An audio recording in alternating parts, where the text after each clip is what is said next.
Hello, little ones. Would you like to hear a story? I've got one for you.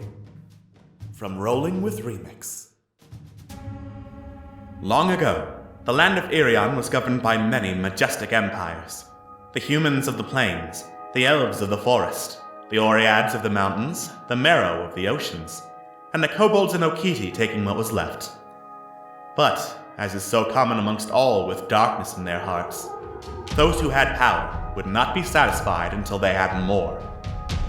War broke out, alliances being made and broken in a second, as the once civilized races slew each other in droves in vain attempts to get one more seat of power. The kobolds, on the brink of annihilation, sought out a new draconic god who would protect them. Instead, they found Jogotha. A powerful and terrible dragon, Jogotha cared not for the suffering of those around him.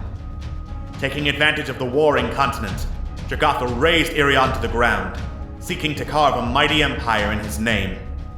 A last desperate alliance stood firm against Jogotha, and after a terrible battle, the dragon was finally slain. With Irion torn apart, and no one in any shape to continue the war, an armistice was reached, and the Great War ended. Now, many years later, Irion has started to rebuild, and the Age of Clockwork has begun. And our unlikely heroes, gathered first to celebrate a harvest festival, may soon find themselves at the center of another war. Trevlon, the halfling bard. I don't need sleep. All I need is a good case to follow. Corellian, the kobold paladin. I will not make the same mistakes again. Malifane, the half-elf rogue. I will find them. I will save them. Actions speak louder than words, boy. Thavagat, the Goliath barbarian. I am man of simple tastes. Friends. Drink. Cute little bunnies. And Momo, the Arakakra cleric. If we have to fight, we will fight together. From humble beginnings, these brave adventurers may soon find themselves the key to saving the fallen empires.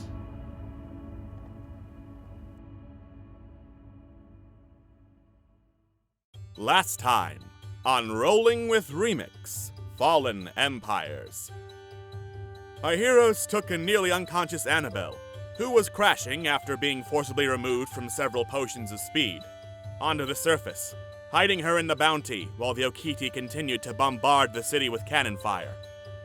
Quickly deciding they needed to stop it at the ship itself, our heroes ran for the port and tried to sneak around, but when that plan failed, dashed down the gangplank and leaped onto the Black Lightning, with Thavagat somehow shrugging off a direct shot from a cannonball on the way. Captain Vincent was in no mood for talks of peace, and attacked our heroes, transforming into a hellish, watery creature, with the image of a phantasmal aberration above him. Clearly outmatched on board the Black Lightning, our heroes blew a hole in the ship and ran for their lives. But in the watery, rainy streets of Port Mirandu, there was only so far they could run before the creature that was Captain Vincent caught up to them. Desperately running back to the Bounty, where Annabelle was just waking up, our heroes confronted Captain Vincent one last time, and in a desperate struggle that nearly laid each of them low, finally managed to slay the watery beast. Shortly after, our heroes heard and felt a whoosh from beneath their feet. But it soon subsided, as a thin, foamy aerosol leaked up from the sewers. The Rat King had succeeded in neutralizing the infernal machine's attack. Our heroes took a moment to discuss their next plan. While Trevlon suggested that the Okiti would no longer be safe in Port Mirandu, and that the priestess Snalgu of the kobolds might take them in, Corellian seemed opposed to the idea, which left them with trying to get the Okiti and the humans to talk to each other, now that the various weapons had been either disabled or destroyed. When trying to determine where the two should meet, however, the closest they could get was Port Mirandu, as Trevlon shut down the idea of baton rents, and though Malifane said that his hometown was as neutral as it gets, Trevlon pointed out that if either party were to leave Port Mirandu, the other side would quickly take control. At their collective wits' end and exhausted, our heroes settled down to try and rest, but midway through, they were found by Jemvik and a party of Okiti. Arming their crossbows and preparing to fire, the Okiti surrounded the building as Jemvik went in. Momo said that they were here to help, but Jemvik pointed out that after several instances of assaulting the crew, sabotaging their efforts to save their homeland, buying their homeland out from under them, killing the captain, and almost destroying the boat, he had no reason to believe they wanted peace. Several tense and eerily silent moments followed as our heroes made one last attempt at persuasion, hoping they could convince the new captain before he decided they were the enemy. Will our heroes succeed in this venture? Will they also be able to convince the humans of Port Mirandu? And when are they gonna get some actual rest? My God! Find out on tonight's episode of Rolling with Remix, Fallen Empires.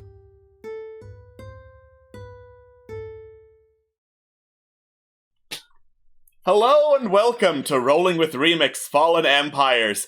I'm your host, a man who does very fun things that my players love each week, and these are the players that love me each week. We've got Jojo.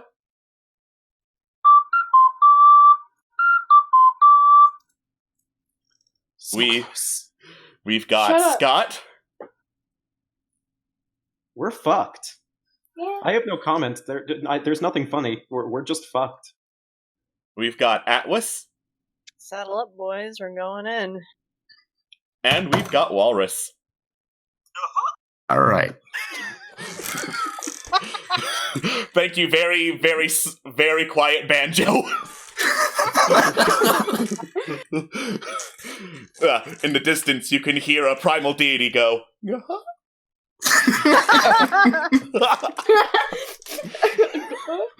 I find that way funnier than I should. No, you're bad. Don't worry. I laughed. All right.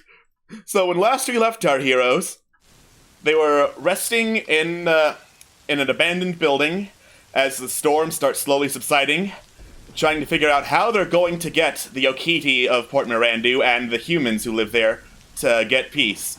The plan was to get them all to meet in one place. Unfortunately, the Okiti found them first, and Jemvik came in with a bunch of dudes armed with crossbows, ready to shoot. It was a very tense and very quiet conversation that ended in a persuasion roll of, I believe, 18. 18. Okay. Now, because of extenuating circumstances, making it so everyone was tired at the end of a session and that Walrus was away, I will allow the use of bardic inspiration or another attempt at the persuasion roll outright to try and see if you can affect the outcome here. You are a kind DM. I think that bardic inspiration would do good here. Alright, so that would be That's a D8, homie. Alright, here we go. Got it. So 22 total. 22. Okay. I just need to look to see what's up and adjust my notes accordingly, because that does change the overall reaction. Nice.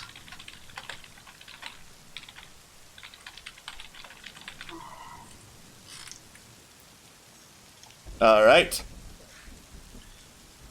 Corellian, as of the last session, took charge to plead the case to the Okiti after saying that they were here to help, despite Jemvik pointing out that their help basically consisted of blowing a hole in the boat, killing the captain, disarming the thing they were using to try and save their home, and also they kinda bought their home out from under them that one time. It's fine, don't worry about it.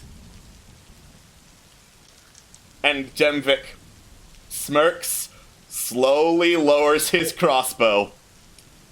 You, my friend, you have balls.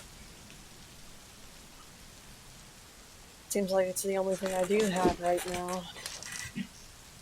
Probably.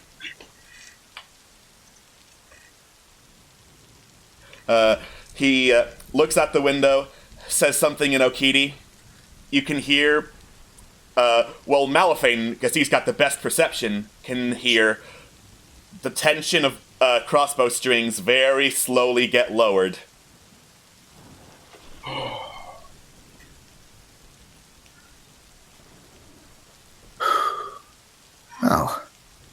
That's reassuring. All right. The smirk immediately drops from Jembik's face as he turns to you. Do not confuse yourself into thinking this makes us friends or allies. Your crimes are far too great for that. Just know that, you are not our concern right now.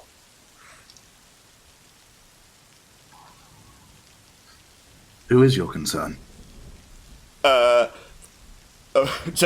snorts.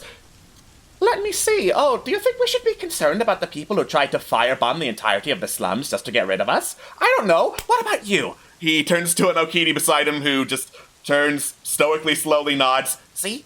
He seems to get it. What I mean to say is,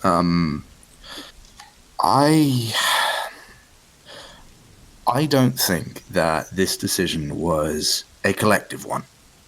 I think that if we're looking for people to point the finger at, well, Mayor Lionbelly's the person I would do that to.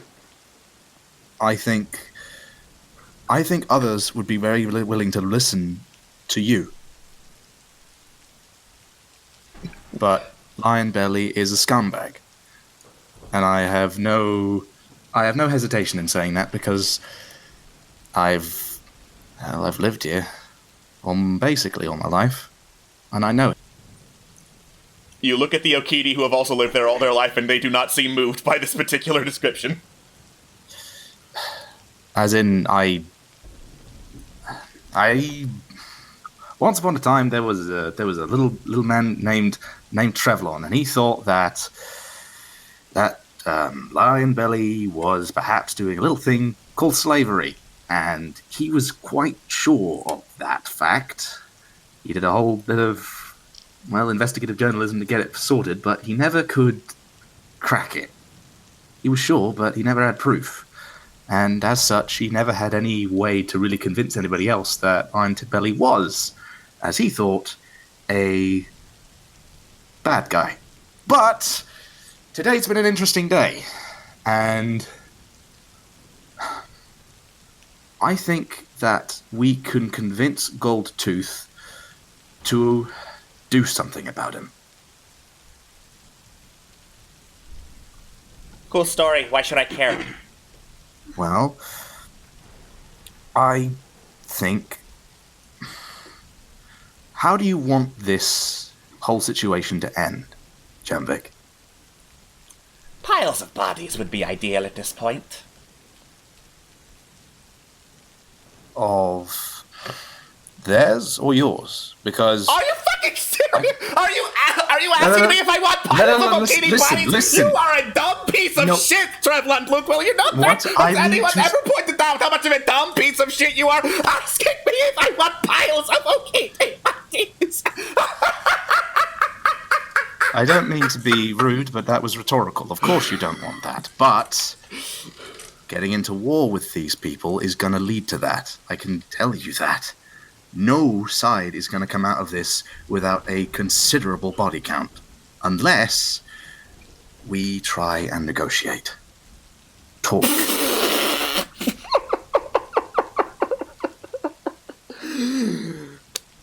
You are a stupid, stupid man. Still having faith that Port Norandu believes in negotiations and fairness and justice.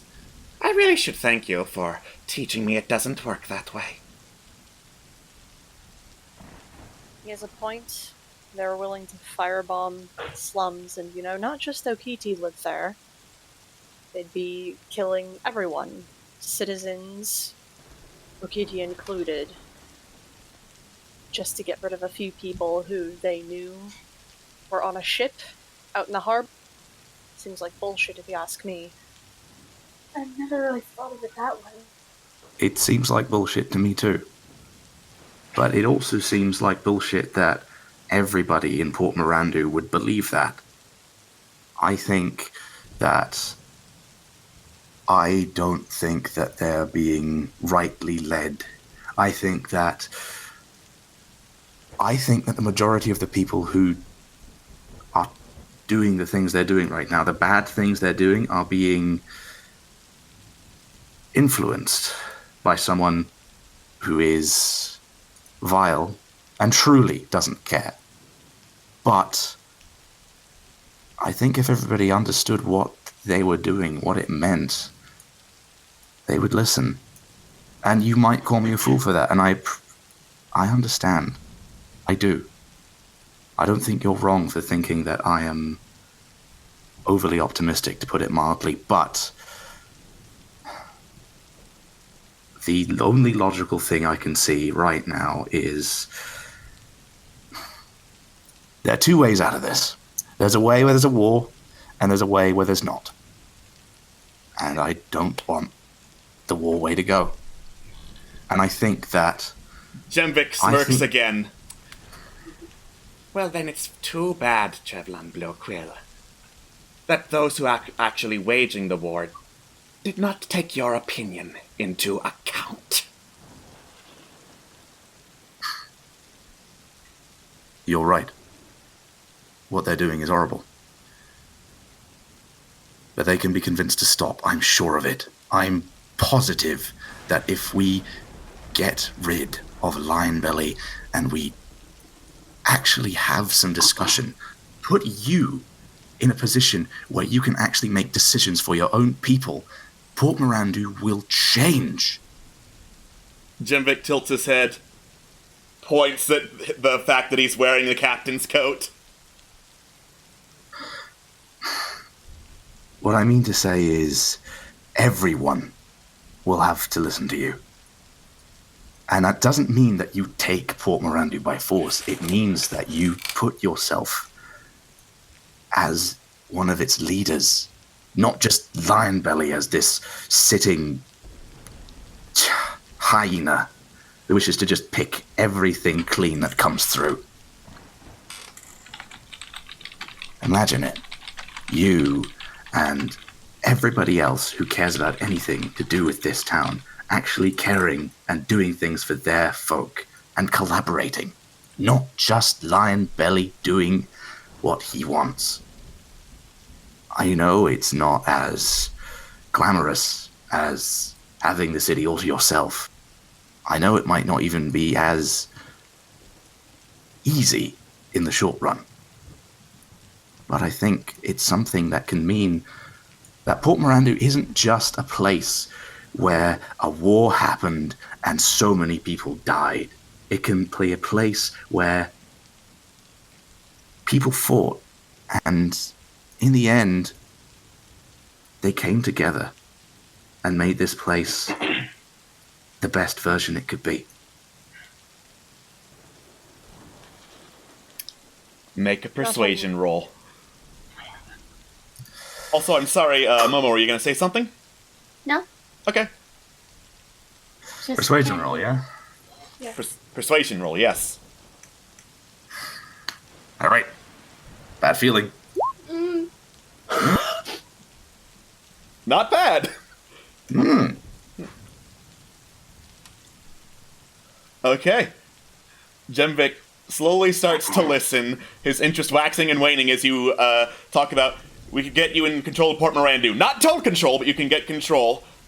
And he looks about to open his mouth when you hear an Okidi cry of alarm from outside. He turns and sees a bunch of Okidi clambering up ropes back onto the rooftops. Turns back to you, smirks again. Much as I would love to stay and discuss this business opportunity further, I have a feeling that's going to be very difficult for us. We'll see if we meet again, Mr. Bluequill, he says, pulling out a smoke bomb and throwing it to the ground. Oh shit. Can I make a perception check to perhaps hear through all the carnage and figure out what the hell it is they saw? Absolutely, people can make a perception check. Yes. I will also do that if that's okay. Yeah. Could you assist me, Momo? Or that. You could do that. Oh, sorry. I'll assist you, Mal. There we go. Okay. Oh, assist. Okay. Advantage, perception. Go for it, homie. Yeah. You also rolled. No, wait, that was persuasion. Okay. That's persuasion. Aha! Okay. You can hear pretty clearly from several city blocks away, Malifane, the sound of rapidly approaching hoofbeats and shouts from several Port Mirandu city guards who are running through the streets. A couple of them are saying, "There they are! Going across the rooftops! Saw a couple of them in the buildings! Make sure they don't get away!" Does that voice sound familiar? No, that just seems like a couple of assorted city guards that I'm too lazy to differentiate between voices for. You're valid. What do we think, fellas? We standing our ground, or we gonna make a sharp exit? Does Annabelle look like she's in any condition to travel? Annabelle is very slowly starting to look not groggy, but you're not sure how willing she is to up and bolt. One of us needs to help. Yeah, one of us needs to get her out of here, or at least to a safer spot. I will do it. I presume that was Thav talking. That was definitely I Thabaga. figured, yes. Hell yeah. Stay safe. Bav grabs her and makes a quick exit Okay. and immediately goes back to Baton Rants. Thabagath, I'm gonna need you to make an athletics check. Okay, I will do that as Heavy Roll to be King Kong. roll to King Kong. Athletics, you said? Athletics, yes. Oh, You try to run away, but pretty quickly, you hear the guard say, "Oi, you there! Stop!" Oh fuck, I didn't think I'd get this far.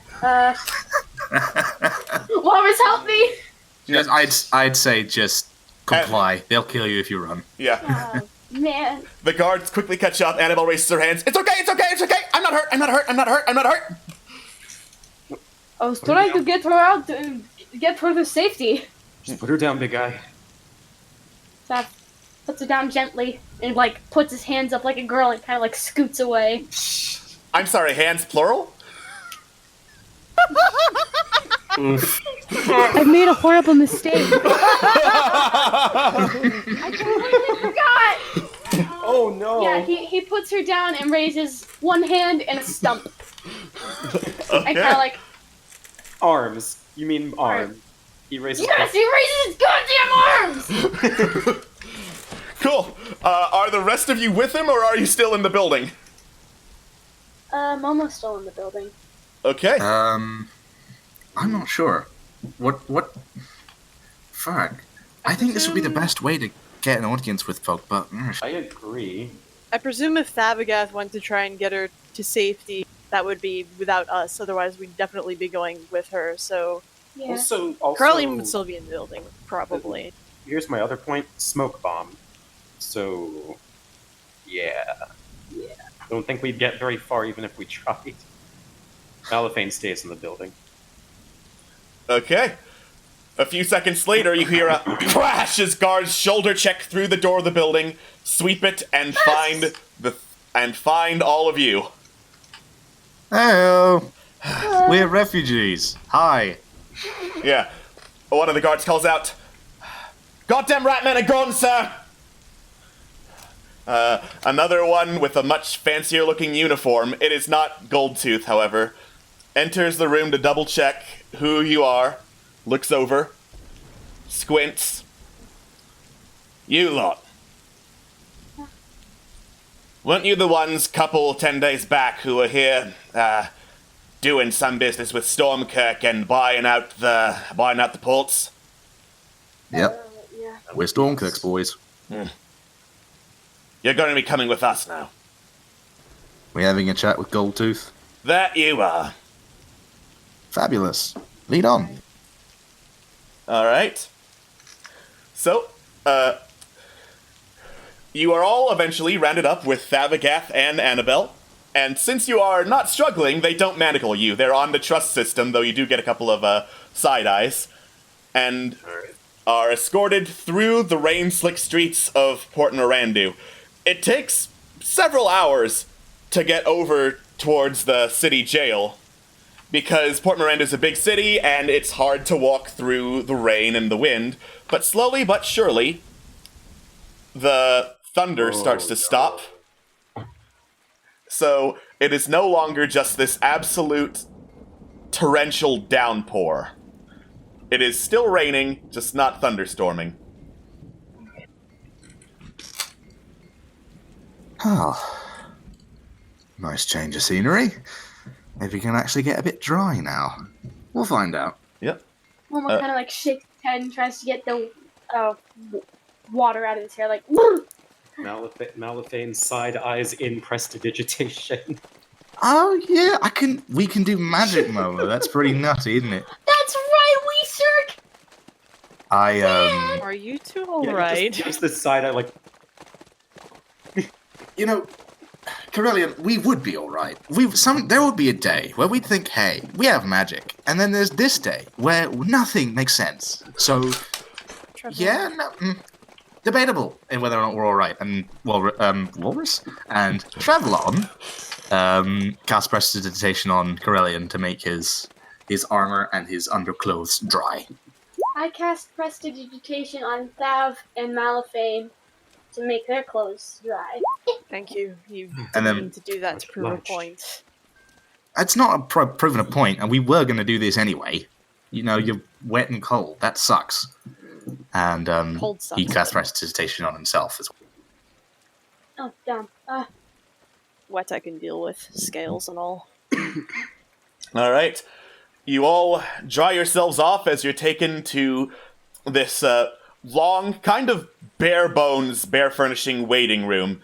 There are several small, uncomfortable stools on one side of a table. Just the one side, though.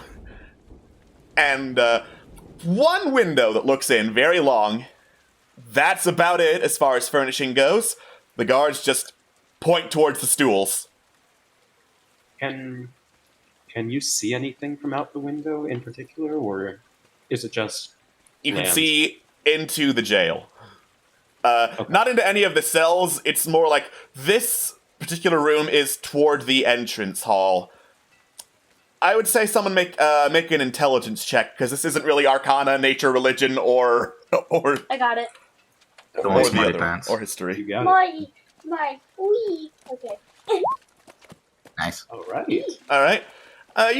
You'd reckon this is an interrogation chamber that people use when they need to very quickly question, like, witnesses to a crime or people they think did a crime but can't charge quite yet, without taking them into the rest of the jail proper so that they can get in and out quickly.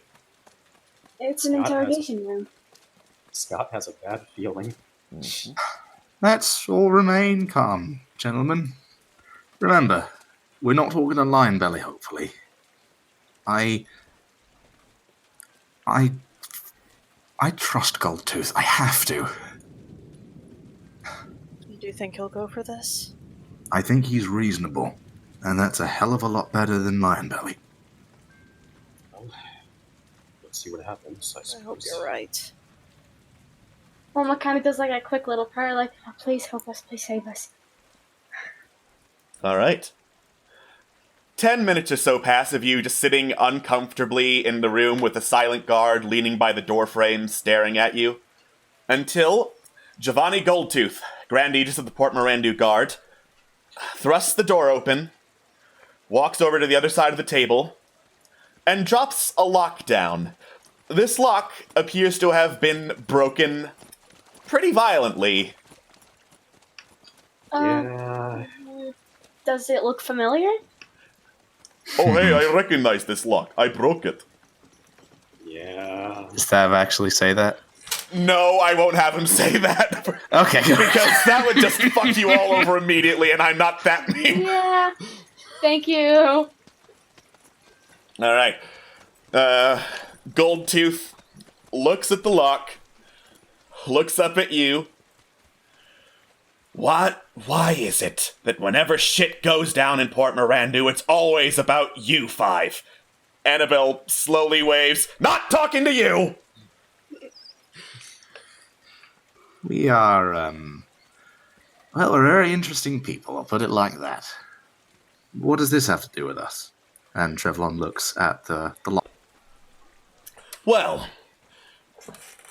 It just so happens that during the chaos, when we're trying to get everyone to safety so they don't die from a rat plague, someone happens to break out a criminal who's wanted for human experimentation, kidnapping, and all sorts of other crimes that involve, I don't know, horrible monstrosities against nature that used to be rats. And I just so happened to ask around the other prisoners to see who could have done something like that. And they just so happened to mention a one-armed Goliath accompanied by a kobold in armor, a half-elf, the last Aarakocra they've ever seen, and an irritating little reporter. Well, they're stereotyping a little bit. Can I roll insight to determine how sure Goldtooth is that it was us? Absolutely. Okay. Well, He mentioned specifically an Aarakocra. There is only one of those that is alive in Irion. And he is right next to you, Trevlon. waves. Travlon looks at the lock, smiles slightly, and looks to Goldtooth. How have you been handling things? You know, everything that's been going on. How the hell do you think? A bunch of rats decide that they're going to kill off an entire city. I have to evacuate the place in a matter of hours, not knowing if they're going to. I have to get a force of alchemists organized so that we can get rid of the rats before they get rid of us. And then what do I come back to? But learning that the people who threw this man in jail, twice, have decided to go back to whatever weird Stockholm Syndrome shit affected them the first time and break him out again. Not only that, but then I learned that something happened with the machine, and it stopped completely. That sounds horrible. It's real bloody up plans. What happened to the Okiti? As far as I know, some... we tried to find them, but apparently they ran away. Last I heard, they would have been back to the ship sailing away from the port. I'd say good riddance, but they might be meeting up with whatever other ships they happen to have sailing out there and coming back. I wasn't mentioning the Okiti themselves, Goldtooth. I was mentioning their weapon. What they were going to do. No, I believe you said, and what about the Okiti? Don't freaking lie to the Grand Aegis. Genuinely wasn't a lie. I was just an idiot.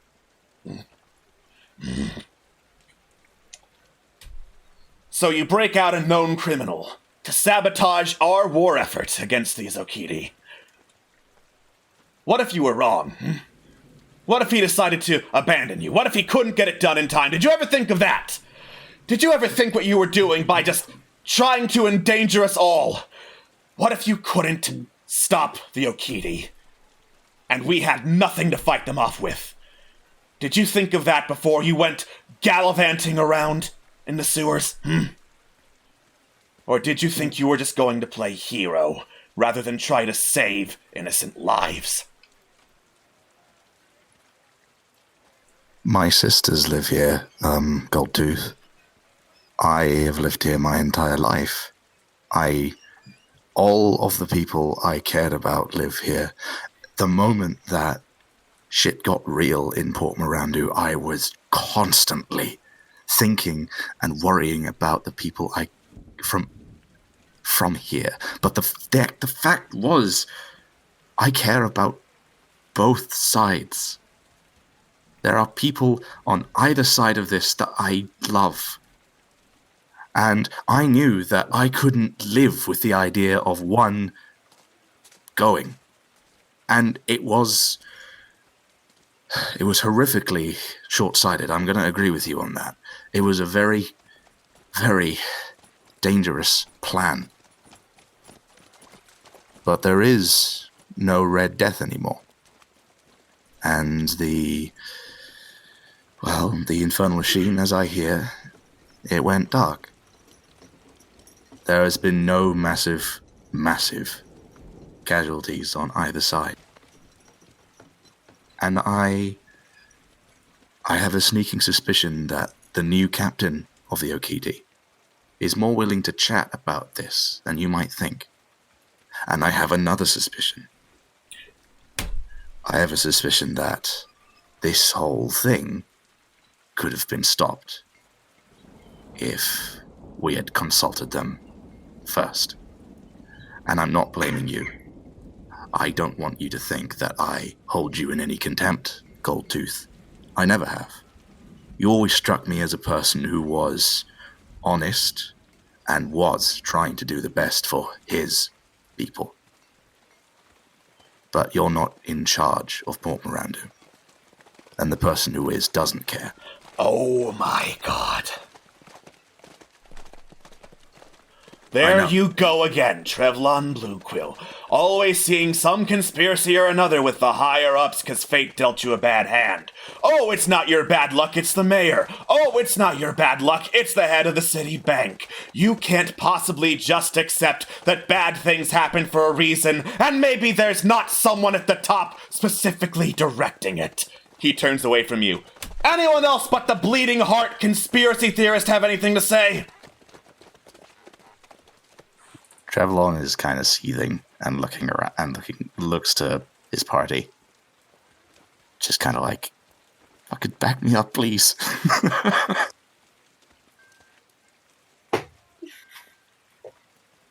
I believe that Trevlon Bluequill's suspicions are founded, and the new captain of the Okiti is far more likely to negotiate. As Trevlon said, there has been no massive death toll on either side. The Red Death slums haven't gone up in flames, Okiti and others alike. There's at least room for something that isn't, well, killing.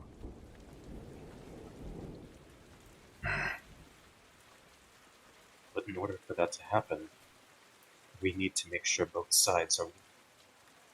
And to understand, this can't end in bloodshed. It already started in bloodshed. They're going to need to answer before I can even think about setting down for a nice cup of tea with people who bombarded my city. Trevlon is sort of gripping the stool with his nails, and he is dying to say something. And he sighs and says, "Permission to speak." Denied. What? The Okiti were there first, weren't they? That's a very good point, isn't it?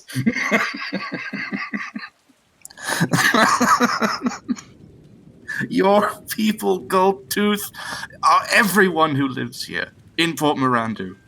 Everyone. It's not just the people who live in the nice, clean streets. It's the people who live in the shit, too. And the fact of the matter is, I think that doesn't sit well with you, does it? Goldtooth very slowly turns his head to you. So you're saying is that I should take the people who are going to kill an entire city with plague and cannon fire and give them a nice hug because fate dealt them a bad hand? Is that what you are telling me? You were going to kill everyone else with the infernal machine. You didn't even consider everyone else that was living in the slums. You only considered about killing the Okiti. You didn't even think about the poor people in the slums. There are other people other than Okiti there. And you were willing to off them! We evacuated what we could, and we had the choice between getting rid of a fifth of the city or losing all of it. What would you have chosen, Birdman? I would have chosen to talk it out instead of killing everybody! Momo? Instead of rounding people like savages, why don't we just talk it out like civil people? Aren't you a civilian? Aren't we all civilians of Irion, of Port Mirandu? Momo, make a persuasion check. I'd like to give Momo bardic inspiration for this. Damn! As I put a hand on his shoulder and smile. You got a D8. Give me a second. Okay. Persuasion. Damn, Jojo. Persuasion, and then add a D8 to it. Yes, persuasion and add a D8. Oh my god! Can't we all just live in peace? We're all supposed to live together. We're all supposed to be a society. Why can't you do that with them? They live here too, just as much as you do. Just because they're lower than you doesn't mean you can... We're all equal. Do you want to add that D8 anyway? I mean, you've got a natural 20, but it could affect Go something. for it, Yes! dude. Go, do Yes! it. Just Do it! wreck this guy's shit. Okay. Damn. Do you want to be the scum that you think they are? Or do you want to be better? Because I know they're willing to try. Do you want to as well? Or do you want to be the monster they think you are? Goldtooth takes a long, hard look at you and sighs. I don't know what kind of goodness you see in the Ratmen, but whatever it is, I can tell you believe it. It ain't up to me, but I do have some sort of word in the goings-on up in Port Mirandu. If the Ratmen show their face, I can tell you my first response ain't gonna be shooting them dead. He Thank you. backs away from the table. What I could do is charge you with conspiracy against Port Mirandu and efforts to sabotage our war effort. But you did save the city. Get out of my jail. Thank you. Yes, sir. Yes, sir. Thank you, Giovanni. And don't let me hear about your antics again. You got it, sir. Yeah. All right. So I'm gonna break character for a moment and say, holy shit, Jojo. Well done. Bravo, Well fucking Jojo, done. bravo. Hey, can homie over here get an inspiration? Homie over here can get inspiration, and I didn't want to say this at the time because I didn't want to break the flow of the scene, but if you got anything less than a natural 20 for that bit of acting, I would have been pissed. That came straight from the heart. That's could- exactly what Momo and I were thinking. I could have hugged Active. you so hard right now. Oh my gosh. Internet high five. Woo! Nice. Oh. Okay. Y'all leave. As Trevlon holds the door open for everybody as they leave, he turns to Goldtooth and says, "What's the plan now?" My plan is fixing the city. Yours is doing whatever the hell you do when you leave. Interestingly, it's I think it's a bit similar. Good luck. And Trevlon closes the... All right. Annabelle looks over at the rest of the party. I think that went well. Trevlon immediately, picks up Momo What? in humongous hug. Those were some Hey. fine words you had there, Momo. Couldn't have said it better myself. Momo hugs back. I've never So- felt anything like that before. It just came out. Glad you did. If you hadn't have spoken out there, our chances may have been slim to none. You know what this means? Go home. It actually does mean that. Oh, thank God! Go home, guys. This is out of character. Alex, would you advise we go home? You can go home if there's any further business you'd like to do in Port Mirandu. I will say that for the sake of selling art objects, Pulse, the jeweler, has already gone back, and for the sake of getting transportation, the stables are still open, but other than that, Port Mirandu's not operating at full capacity right now. Understandable. I don't have anything I want to sell or buy. I want to go home. You still have yet to sell all the art, objects, and gems from the Dragon Horde. Who held on to that? I wrote down all of them because that's what I do. You are the best. I presume they're all in the bag of holding or something, but yeah, we can do that. I can take Mosca by and let Pulse pet her and, you know. Yeah.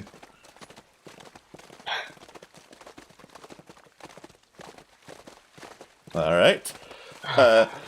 You head back into the market district to get your things. You head over to Pulse Jewelers. Pulse is absolutely delighted to see your faces again, even more delighted to see Mosca, who they immediately start petting. Oh, yay. Good. Good. This is good. And for the sake of making this a little more expedient, the sapphires altogether are worth 2,000 gold. Yeah. And the other art objects, of which there are 5, there's the wolf statue, the mask, the marble piece of stone, the rosewood tablet, and the bolt of cloth. Each of those is worth 750 gold. Holy fuck. We're rich. It's a dragon horde, my dude!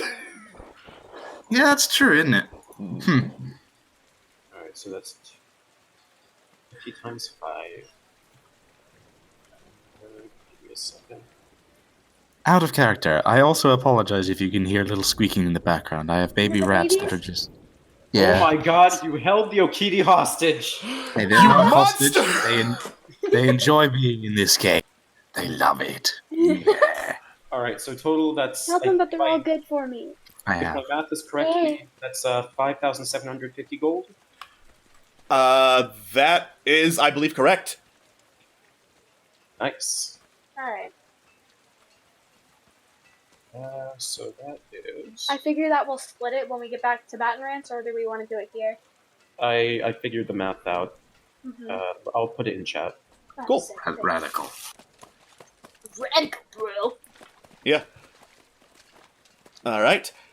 And did you want to go get, like, a carriage and cart to replace the ones that were destroyed by Dragon, or were you just gonna hoof it back to Port Mirandu? Not Port Mirandu, Baton Rance. I'm up for a walk. Don't know you guys. I'm down for a walk. Annabelle, are you feeling up to walking? Yeah, probably I could keep up with the rest of you guys. I'd feel great after a nap, though. Carriage and a I cart. think we deserve a long rest. I'll go get a carriage and a cart. Excellent. Okay. Yeah. Carriage is 100 gold, and actually you still got a carriage, so that's fine unless you want another one. Cart... one is good. Yeah, cart is 15 gold. Draft horses are 50 gold each. One draft horse can just pull a cart, right? 1 draft horse for a cart, 2 need to pull a carriage. That's fine. We have Squishy back at home. In that case, I'll get a draft horse and a cart. Cool. Alright. You get a, the horse in particular you get is a black stallion named Mandek, says the guy running the stables. I I love like that name. I'm not even going to ask to change that name. We keep that one. I agree. Yeah. He's a good boy. As thanks for being the first customer after his shops nearly got destroyed, he throws in saddlebags and stuff for free. You're too kind, thank you. Of course, mate. Safe travels. You too. Stay safe. Yeah. Likewise. Good luck. Alright. Night starts approaching. As Annabelle slowly clambers into the cart, I slowly get over to the actual place on the map where you are. Okay. Right click and drag, it'll help get over there. It does. Yeah. Yeah. And you make it a little bit out of Port Mirandu with Annabelle slung and already sleeping across the end of the car. Oh, wait. Sorry. Hold on. Before you head out of Port Mirandu, you meet back up with Ari, who clears her throat, makes sure no one else is watching, sees that Annabelle's asleep, looks over and says, "Would you mind if I came with you?" You are course. you are more than welcome to stay with us. Did you manage to find Shayla? Okay, so we're getting into another bit of mechanics here.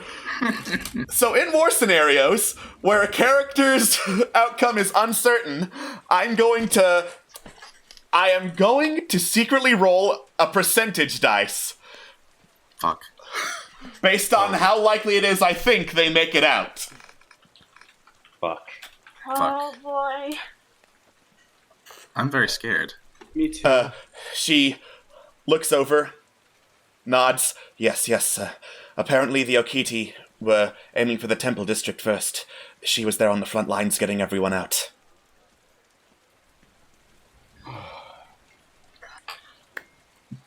Where is she now? I would presume tending to the wounded at whatever camps they have set up outside of town. I'm not in any particular hurry to check them all, if you don't mind. That's fair. Of course not. All right. Oh God, I'm really worried now. I forgot about. Oh, okay. No. Tensions are low, Trevlon. I have a feeling she'll be safe for the time being. I'm sure she'll be alright. It's not just her. You know, I am scared because I don't know what. Viviro was still there. And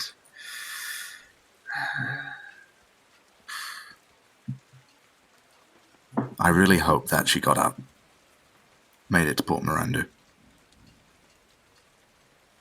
I mean, out of Port Mirandu, I should say, into Patent Rand. Yeah. I don't know where everyone went. I would imagine that if they learned Port Mirandu was safe, they would rather go there than some hall out in the plains. Momo, when you can you see if you can send Vivira a message? of course. I was going to ask if you would like me to. Do that, please. Of course. I pat him on the back, and I see if I can summon the energy to send a message, and... Do you have any third-level spell slots left?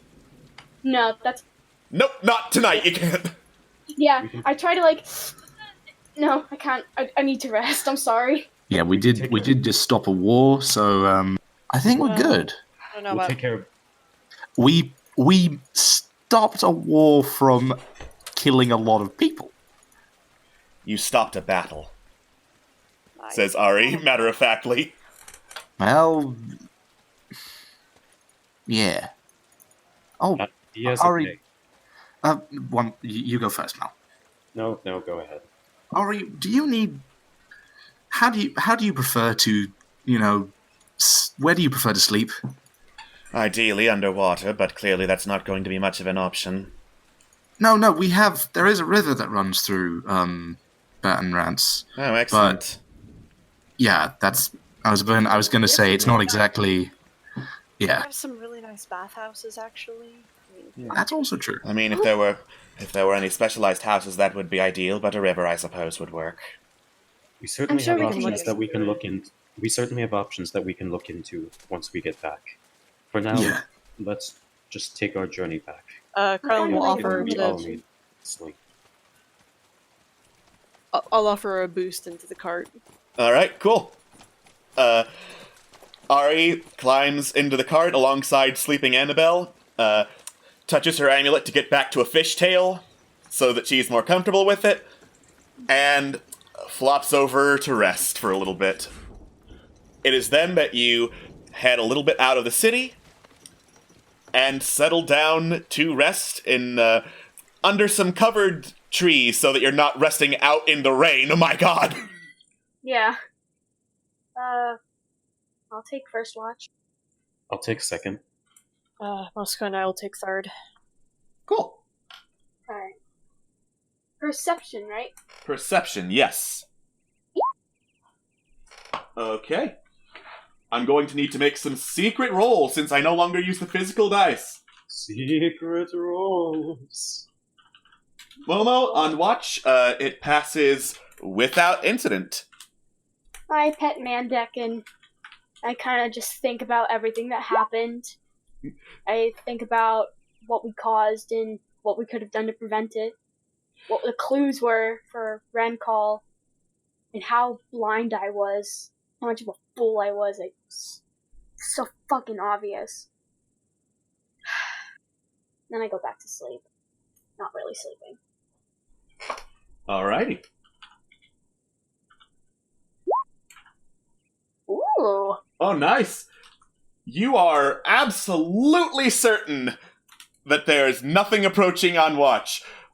But you somehow peer beyond the veil and see that the DM is a fucking idiot who didn't put the GM roll on the last random encounter roll. So you get a feeling that maybe you should stay up just a little bit if you want to see whatever the hell's happening there. Malifane is so fucking good at his job, he can see through the fourth wall. Perception of 9! Mal waves at audience. Hey, I shouldn't be here, but... You see a bunch of very tall people peering through windows, narrating everything you do. Oh god. Hi, Elvin! Hi! I drew you! Who are you? Why do you have different colored hair than the others? I'm a... Don't worry about it. Right, I'm just gonna go back to not this. Were you serious about the whole staying up to continue watch, or...? If you want to, you can. The natural 20 is me saying outright there will be an encounter on the next watch. You know what? Sounds like a plan. Can I say, under assumption that before then I was trying to attune with the bow? Yeah, absolutely. You get a better sense of all the things the bow can do rather than just the smoke bomb. There is, first of all, obviously the smoke bomb, and then second, as you discovered, the grappling hook arrow. But it also has what looks to be a compartment of arrows covered in a soporific poison. Not a lethal one, but if you hit them, it suffers basically the same effect as a sleep spell, where you roll 5d8, and if the creature's current hit points are under that, they fall unconscious. That's interesting. So, aka, the Malifane non-lethal special. I call it a Malifane cocktail. Call it a Malifane cunning plan. This'll work. This will work. Am I good to roll? You're good to go. Alright. Corellian, you look around for a little bit, just making sure everything's fine. It is Mushka who alerts both you and Malifane to... Well, she smells something first, but then her ears perk up, and you start listening in. You hear rapidly approaching footsteps. And as you turn to look at what they are, you see sprinting through the trees a tabaxi with a messenger bag slapped across his back, running towards the campsite and then past it. Oh. Trevlon yells out, "Hey, are you heading to to Banrant Hall?" He calls back, nope, Elf City! What about? We're not to pry. We're interested. Messages for them, he says, pointing to the bag across his shoulder. All right, well... Best of luck! Thanks! Yeah. The tabaxi says, continuing his sprint. He never stopped, by the way, while you were shouting out at him. I didn't expect he would. I have never seen that before. What do you mean? What? Cat person? You never... Oh. Tabaxi. You've never seen a tabaxi. I've never seen a tabaxi. Is that what they are? Well, I'm sure Yes. many of them haven't seen an Aarakocra, I'm sure it's even. Can travel on roll history to figure out how common tabaxi are on Irion? Absolutely. Well, not in Irion, but actually, no, Irion. Yeah. You know what? The anthropologist will offer advantage. Thanks, brother. Here we go. Yeah. Nice. Okay. Tabaxi are not native to Irion. Mostly they can be found in Selkra, but there are colonies all across the 10 realms. The ones that move to Irion mostly do so as hunters, explorers, or, in the case of the one you just saw, delivery boys, because they move fast and they are the best non-magical way of getting messages across great distances. Well, I wish him well on his journey. I'm sure he'll be fine. After all, knowledge is more theirs. Knowledge is more their expertise. I'm sure he'll be well.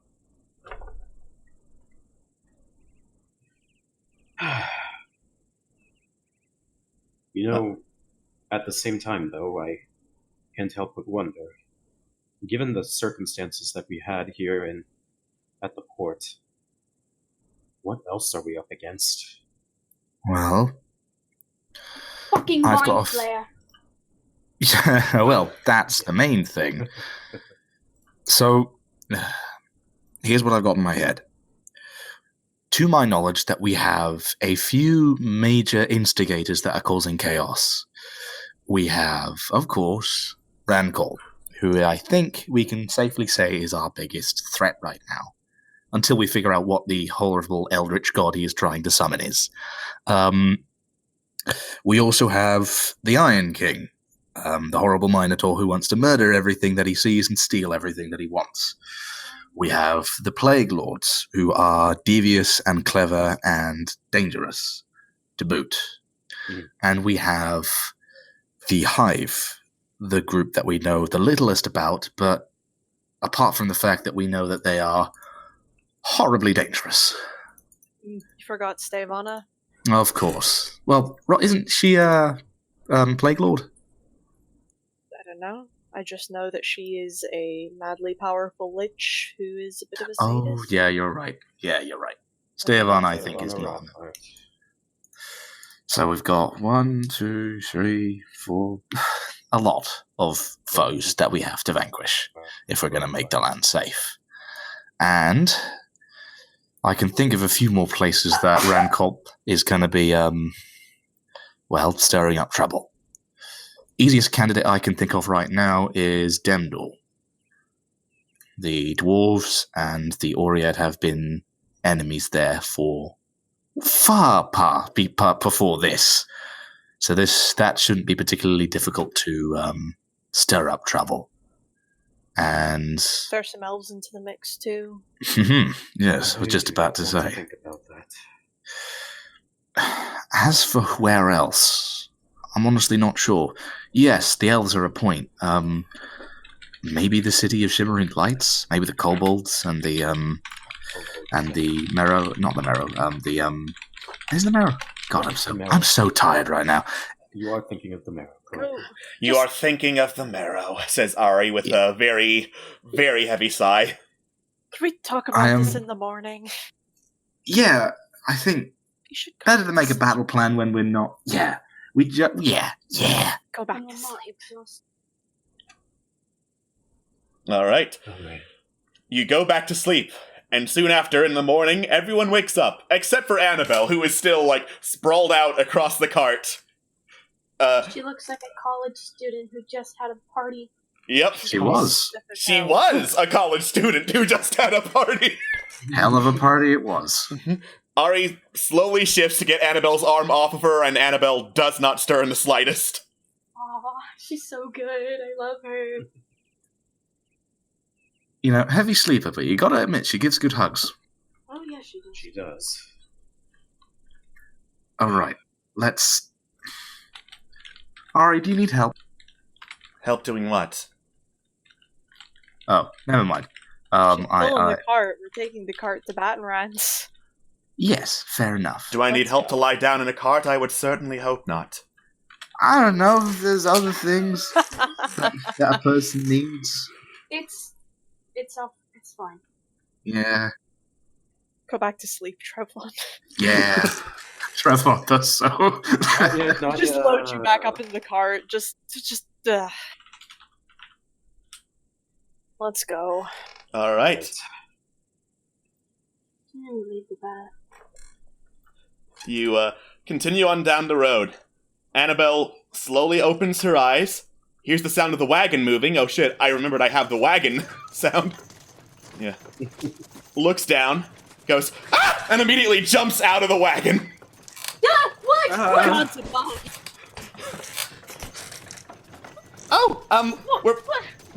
We're taking a ride. Oh, okay.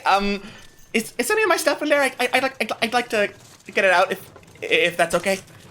Safe and sound. We took everything you had with you, yes. Okay, she says, hurriedly just yanking any of her possessions out of the back of the wagon, putting them in a backpack. Are you feeling alright? You were out for quite a while. Oh, Can I yeah. have a little insight? Yes, absolutely.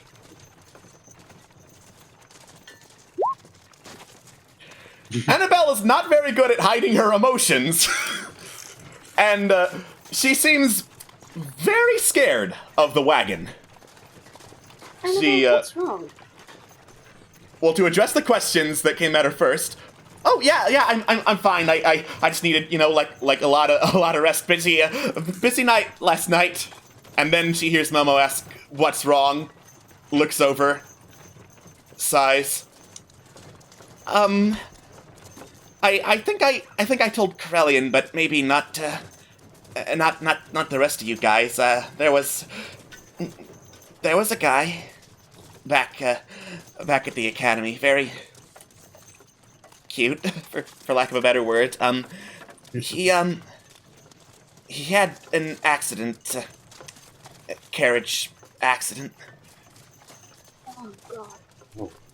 I see. I'm sorry. Is it okay? Is it okay if I walk? I'll walk with Yes, you. no, it's fine if you walk. I'm sorry. Okay. Thanks, guys. Ari looks over. Well, I'll still be in the wagon if you don't mind. Yeah, you don't need to move. You're fine. I get out and I walk with her so she's not walking by herself. Because that'd just be mean. Well, there's not room in the wagon for all of you, so I'm assuming the majority of you are walking anyway. She is grateful for the company, though. Anything for Annabelle. All right. You continue on your way, Annabelle taking a couple of deep breaths and pointedly not looking over at the wagon as it moves at a very, very comfortable pace now that you're aware, oh, she's not a fan. And as early afternoon approaches, you get back to Baton Rance Hall and hear the all too familiar sound of construction. I never thought I would be relieved to hear this. Nothing has been, well, for lack of a better word, nothing has been touched. Fine. Well, there's been some progress made on all the stuff that has been ordered. Other than that, it looks like no major changes have happened at Baton Rance Hall when you first go over the moat and through the gateway. Any new arrivals? Here. There have not been any new refugee arrivals. It has been a day. Fair. You know, call it paranoia, but I'm just relieved to see this place in one piece. Yeah, it's nice to go back to a home that isn't currently on fire. No argument there. Okay, well, I hope you don't mind, but I'm going to sleep. In an actual bed. Yeah, I think that is a... I'm gonna take a day to myself. I'll see you guys tomorrow. Go on. I am going to give a certain someone a very big hug. I will talk to you guys tomorrow. All right. What about you, buddy? Oh, me? Yes, you are our buddy, are you not? Right. I supposed I would just make a few rounds, make sure everything is alright, show Ari around, etc. I don't You know doing about alright, you, man? but I don't know about you. I want to see how Wine Cellar is doing. I could really use a lot of wine. Yeah, I feel you, brother. I think I need to think about some things. So I'm gonna go to the library and, I don't know, read something. We'll find out. I'm not waiting up! Don't interrupt Malifane and his fiance. Yeah, no, I'll be quiet as a mouse and only slightly annoying. Knock first. I'll catch you around. Yeah, in that case, I'll make sure that the wagon's put away, the new horse is stabled, show Ari around, all that sort of administrative stuff, I guess. Cool. All right. I'm very sorry, but I need to do some clearing out of a lot of drawings, and Thabagath is on the same plane as most of them. No. Oh no. Oh no! Oh fuck! Otherwise, Oh, no. I would happily move you back to the title screen that's no longer on fire. Yay! I'm very happy when the title screen's not on fire. I know, right? That's such a nice, relaxing thing to hear. It can always be Yeah. on fire in the future. Surprise, Don't remind me. Surprise, Batman's Hall is also the slums. Ah! Ah, yeah. Wow, Batman's Hall really went to shit the last time we saw it. Okay, Wow, so Batman's is really bad. unfortunately, some of it is still close enough to the head of a lot of people that I can't get rid of some of the fire. You will just have to trust that I will get rid of the fire here in a second. I believe in You got it. Sure. Cool. Yeah. Whoop. Ah! It's on fire! Everything is going. It hurts. Everything hurts. All right. As Thabagath walks into the hall, he sees sitting in the entryway talking to a couple of servants is Crocodile, head of the Gladiators Guild, still clad in that big old crocodile mask. Yeah. He turns to Thabagath and says, "Ah, Thabagath, I was hearing reports you would be He points down. Hand. It's a long story. Basically, dragon, that's about it. Ah, well, if a dragon was involved, I'm sure it will be a very interesting story, and lucky for you, I have plenty of time. Come. Let us go somewhere more private. I have a business proposition I would like to run by you. Oh. Sure. Alright. And Crocodile and Thabagath head off. Yeet. Yeet. Eat. Yeah. Momo heads straight to early afternoon bed, I guess. Yeah, he didn't sleep the whole ride home! Well, that's a bad decision, because if you didn't, I would make you roll an exhaustion thing. He slept, but he didn't sleep well. You know what I'm saying? There we go. Yeah. Alright. Right. Malifane and Trevlon make your way up to the library. And Quintessa looks up and says, "Oh, Malifane, hello. Was your trip to Port Mirandu okay?" And I'm assuming that's when you give her a massive hug. Yeah, absolutely. Just full on hug. No words. Complete silence. She looks like she's about to ask something, but then sees that you're quiet, immediately hugs you back, gives you quiet pats on the back.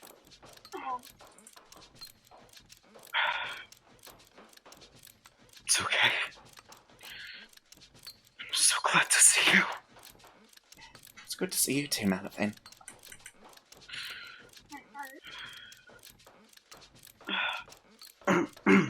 Right. I'm terribly sorry. To Trevlon, you wanted to look through for something, or? Yeah, I was just gonna sit over somewhere and read Geisel's stuff again. I'm making sure I didn't miss anything. I'll give you space. And Trevlon gives a thumbs up as he heads over to a chair behind a convenient bookcase. All right. Everything going okay? Over here, yes, so far. We're hearing a couple of whispers of events from all across Irion. Apparently, things are getting pretty tense with the elves and with the marrow, and oh god, you went to Port Mirandu. How much do you know? Not a lot, but apparently things weren't so good over there, and you know how people are when they think Okiti are out to get them. It's not just that. The man that we thought was Old Ran was not quite what we expected. Like how? How do I even put this? Are you familiar with possession? Only what I've read in stories. I don't even know how to describe it. It seems we were, there's no other way to put it. We were played for fools, Contessa. This whole thing, being sent around from one point to another on Irion was just... Trevlon, how would you even describe this? Ran, I put it like this. Old Ran was a mind flayer. Oh! So that happened. I mean, I suppose if you want to be direct about it, then... Yeah, Mal, I don't see much reason in being coy. I think he wasn't particularly coy with us. That's true. Right now we're in the middle of a civil war. There's no other way of putting it. Oh, good God. I am just really happy to see you safe right now. I honestly thought that the hall was going to be burnt down by the time I got back. Oh, well, I will admit we are rather close to Port Mirandu, but we would see people coming. I should say. That being said, if you're really worried about it, I'm sure there's someone who'd have knowledge of ways to make this place more defensible. We could probably look in... Now that I think about it, we could probably look into a few ways to bolster our defenses. If we just look at some construction. Yes, well, it certainly wouldn't go remiss for my peace of mind, if you do find it, that is. You were... about the elves and what else did you say? The elves and the marrow. Lots of political talk, economics and stuff I didn't quite understand. Apparently the marrow are very upset that contracts are being breached. What kind of contracts? Apparently they made one with the kobolds in order to set up some sort of large machine that would help them dig for artifacts, for gemstones, all sorts of things that would be buried under the ocean floor and difficult to get to. Do you know where this is? The City of Shimmering Lights, just off the coast of that, apparently.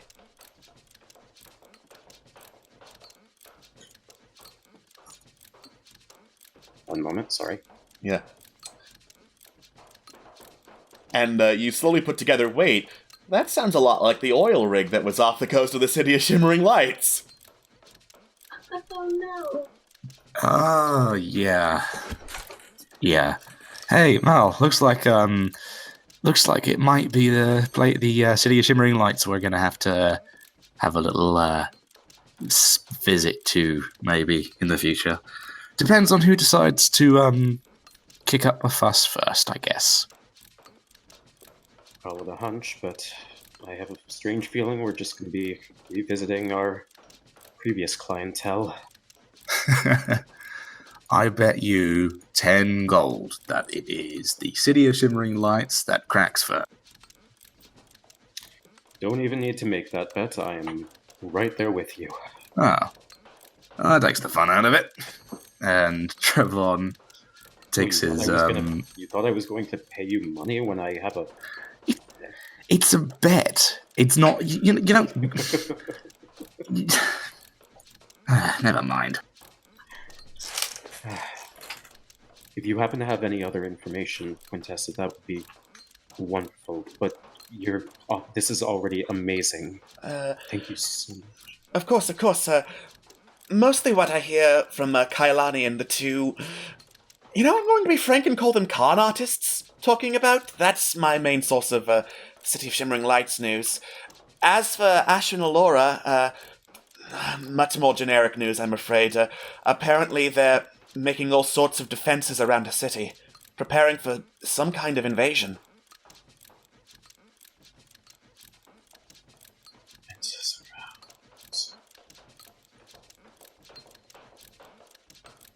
An invasion? An invasion? What? Yes, an invasion. Funny thing is, you'd think that if they were worried about the lizard folk, they'd put the defenses south. Well, we can only focus our efforts on one source at a time. Trevlon? Honestly, mate, I don't know what's going to happen next. I think we're best when we're kind of caught off guard a little bit and we just jump into it. I know that's not how most people do things, but at this point, I can't think. I can't figure about what the hell's going to happen next, so I'm just on the buzzer, I guess. Wouldn't you think it would be better to just strike what we can? If we get caught off guard, who knows what could happen? Same thing that happened last time, probably. I mean, do you have any ideas of what we can do? I'm a battle tactician. I'm not by any means good with... Well... Let's say I'm not good with diplomacy. Fair. Alright, how about this then? Tonight, we rest. Tomorrow, we think about things, and we figure out what we have to do next. Once I get out of here, I'll inform Momo. Would you like to tell that to Corellian and Thavaget? I was so interested in this book. Fine. I'll tell them, and then we'll all rest up and do our own thing, and it'll be great. Thank you for the report, Quintessa. Oh, of course. Mal goes in for one more hug before heading out. Quintessa gladly accepts the hug the instant you start moving for it. Yes! They're so good! I love them! Alright. Alright, we have some friends to inform of the news. Alright. So, Chevlon, I'm assuming you're putting down the book for now to go seek out everyone else? Yes. Alright, cool. You split off to go tell everyone else. Meanwhile, Corellian, you make the rounds. You head over towards the alchemist's lab first, and Annabelle gives a quick wave as she goes over to open the door. Stops. Corellian? Hi? Did you take my doohickey? No, I left it. Well, it's not there!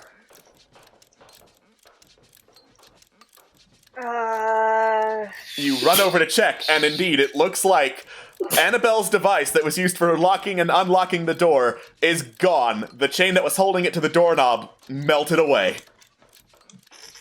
Melted? What the... Well, would you like to try and go find it, or Corellian sort of hefts their pick? Or do you want to weigh in right now?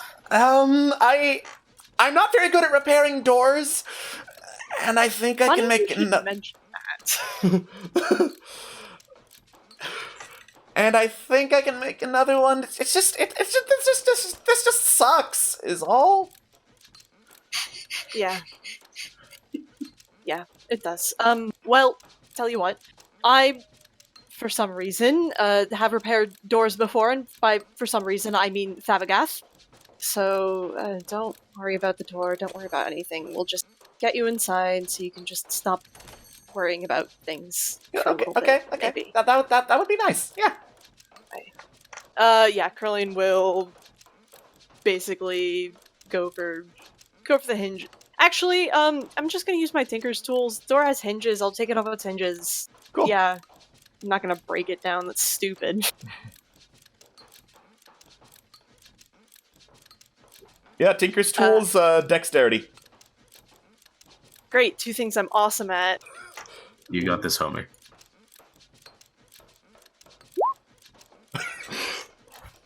Annabelle looks on, fascinated as you pull out your Tinker's tools, and somehow, after a couple of minutes, I'd say about 10-15, you manage to loosen the hinges enough that you can just take them off and let the door fall down.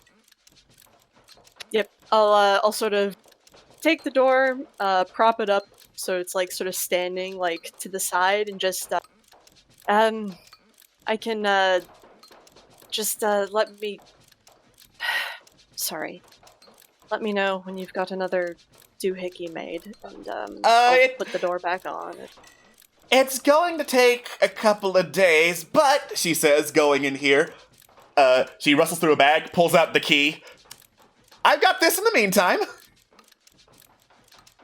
Well, in that case, if you don't mind my company, I'll go ahead and put the door back on. Oh, yeah, by all means. I certainly don't mind. Just, do your thing, she says, looking over at the key and then at the lightning rod. Oh, and thank you so much. This is going to be super, super helpful. Yeah, of course. You're welcome. It was, yeah, anything for you. Cool. With a 22, I will not make you have another check. You can put the hinges back on just fine, and you do so as Annabelle works to affix the lightning rod to what looks to be an adjustable height table. Out of curiosity, what exactly are you planning with that? Well, next time it gets real stormy, I was gonna, send this through the roof, she says, pointing up. You look up, and it looks like the roof has a little hatch that can open. And, get a little jolt of electricity, and that should get me a whole lot of power in here. Damn. That's cool. Ah, thanks! If you ever need anything, Annabelle, anything at all. Oh, of course, I know I can depend on you. As this is happening, can Trevlon sort of I will say notice enough that? time has passed that you get directions over to where Corellian is and head over to the Alchemist Lab, Jeblon. Oh, Trevlon knocks on the somewhat destroyed, but also in the process of being fixed door. You don't have to hi. knock, I'm right here, I'm just putting it back on. Damn. Yeah, well, Come in. courtesy You're already in. Hi. Hi, Corellian. Tomorrow, are you comfortable having a chat about what we do next? Just generally? Like, figuring out what the hell we're doing now that we know things? Yeah, well, I'm sure comfort doesn't really have much to do with it, but, I mean, you know me, I'll be there. Thanks, mate. Yeah. We'll just do it over breakfast. I'm sure we can think out something. Yeah, hopefully. Right, I'm gonna go find Thav. Do you know where he is? Nope. Can't say. I split off from you guys before you went up into the hole. Maybe I think I might have seen him going off with someone, but it's a bit bright out. I'll find him. I'm good at investigating and finding the mysteries and all that junk. Oh, God, I'm so tired. I will Battle see Ringer you. Stables, right? Yeah, that's a fair point. I'll check that. And I'll see you around. Some rest, please. See you later, Annabelle. See you later, Chevlon.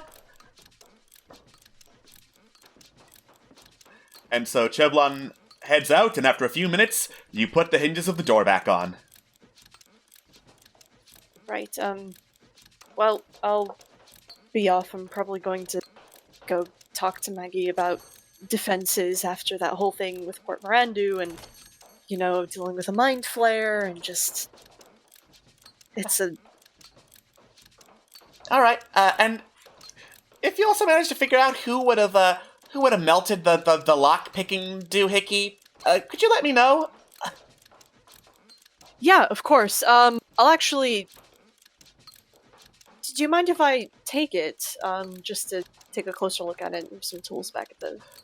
I mean, yeah, sure, it's just a broken chain at this point. I mean, it's better than nothing. I guess I'll take it, and I'll maybe just do some cursory looking around, see if there's anything, any signs of whatever. Make an Arcana check. Excellent.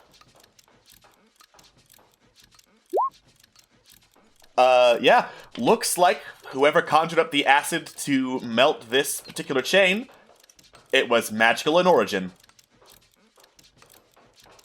Quick question. Are we all healed? Did we take the long rest? Are we good now? Yeah. Yes. Sick. Okay, just wanted to make sure before I did anything. Well, Cool. It was magic, so I'll have an ask around and see if anyone around has seen anything or anyone out of the ordinary and figure it out. Cool.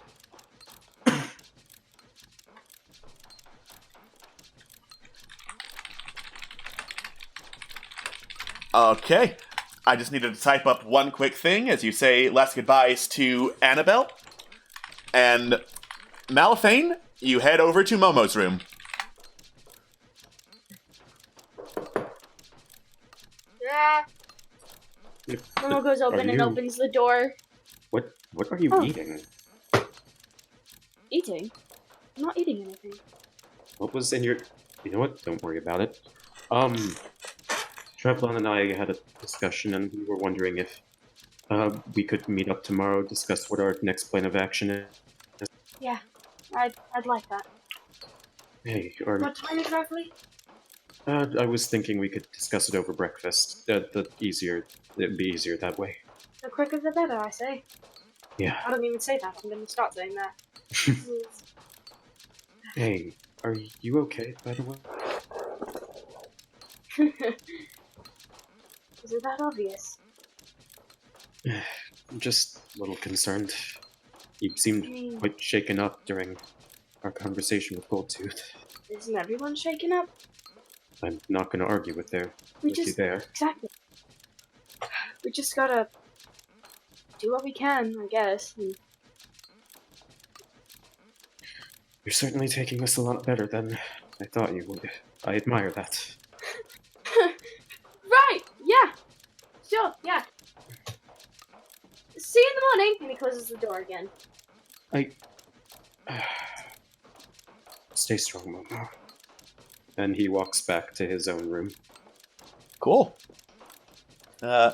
Meanwhile, Trevlon and Corellian, you're looking for Thavagath. You mentioned Battle Ring or Stables. Which are you looking for first? Stables, I'd say. Yeah, I mean, he usually goes for the stables first. Cool. You head over to the stables to drop off some of the... Well, not some of the only new horse you've acquired. Ari reluctantly slides out of the wagon now that she's no longer being pulled by a horse. And you look around, Chicken Bait is dead ass asleep because it's still afternoon. Baby. Bless his heart. God, if that were me. Is it bad that I actually, just jumped for a moment because you first started that sentence with dead? Chicken Bait is dead! He's been murdered! Chicken by Bait, love! are you drunk? No! Nothing could murder Chicken Bait while he has stone chicken, please. You kidding?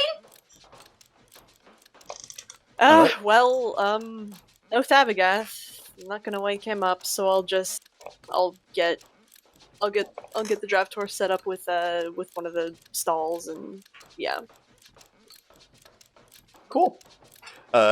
You slowly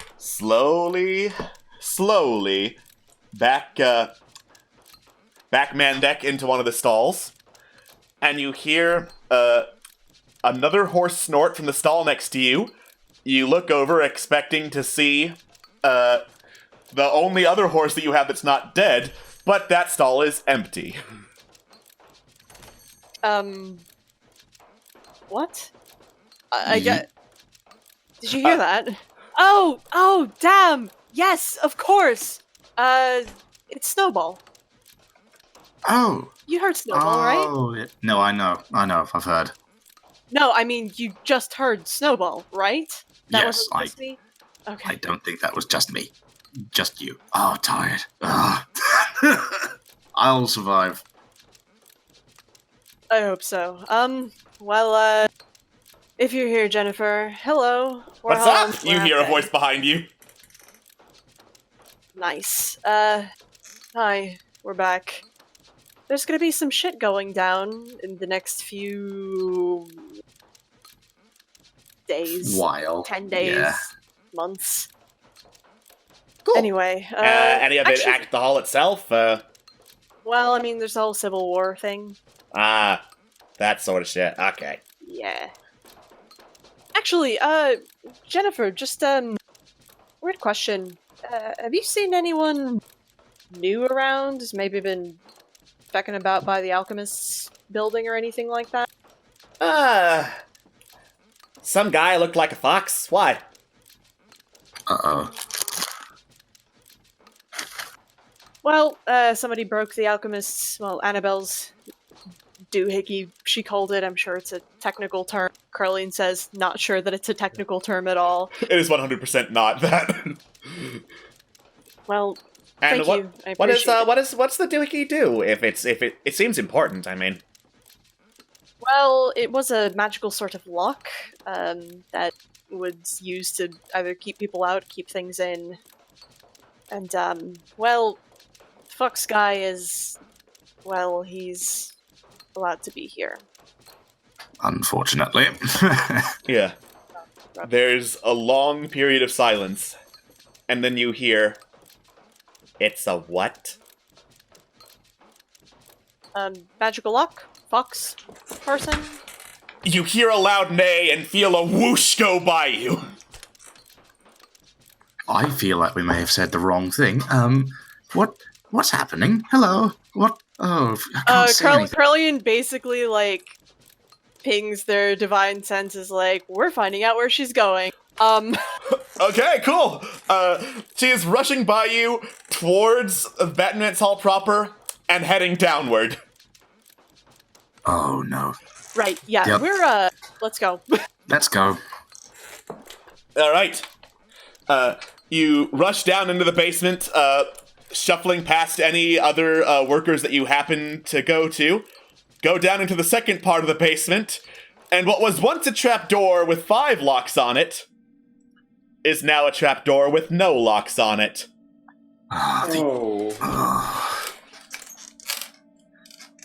That fox guy had 2 reasons for wanting to be in this bloody place. And I think he's got the second one. The trapdoor's still closed, right?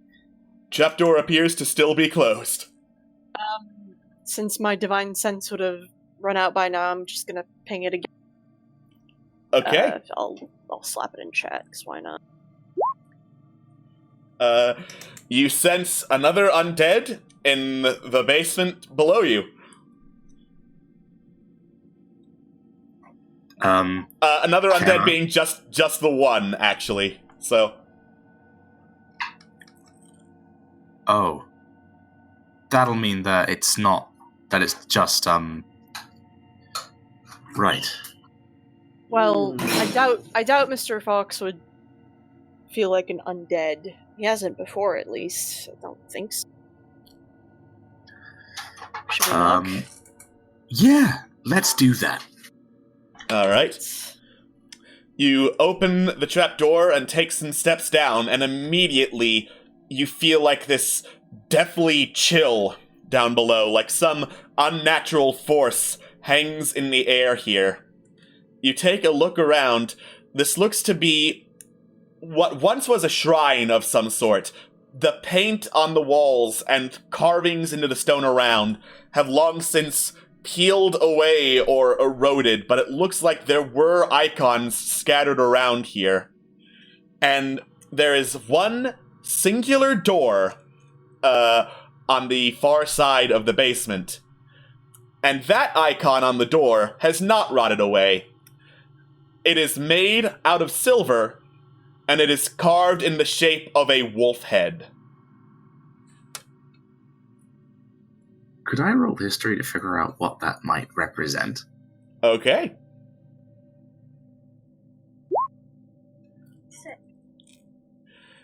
You would wager, given the age of this place and how tightly it was sealed up, that this was a private shrine for Lord Josiah Battenrance. What the wolf means in particular, best guess he worshipped wolves. I think our guy Battenrance liked wolves. Does this door seem locked? You look at the door. It doesn't appear to have a knob or any other visible method of opening it. Just the jutting out wolf on it. Can you do that divine sense thing again and figure out whether or not that something's behind it? Yeah, sure. I'll ping my divine sense again, see if I can feel anything. Cool. You ping your divine sense again. There is one undead on the other side of that door.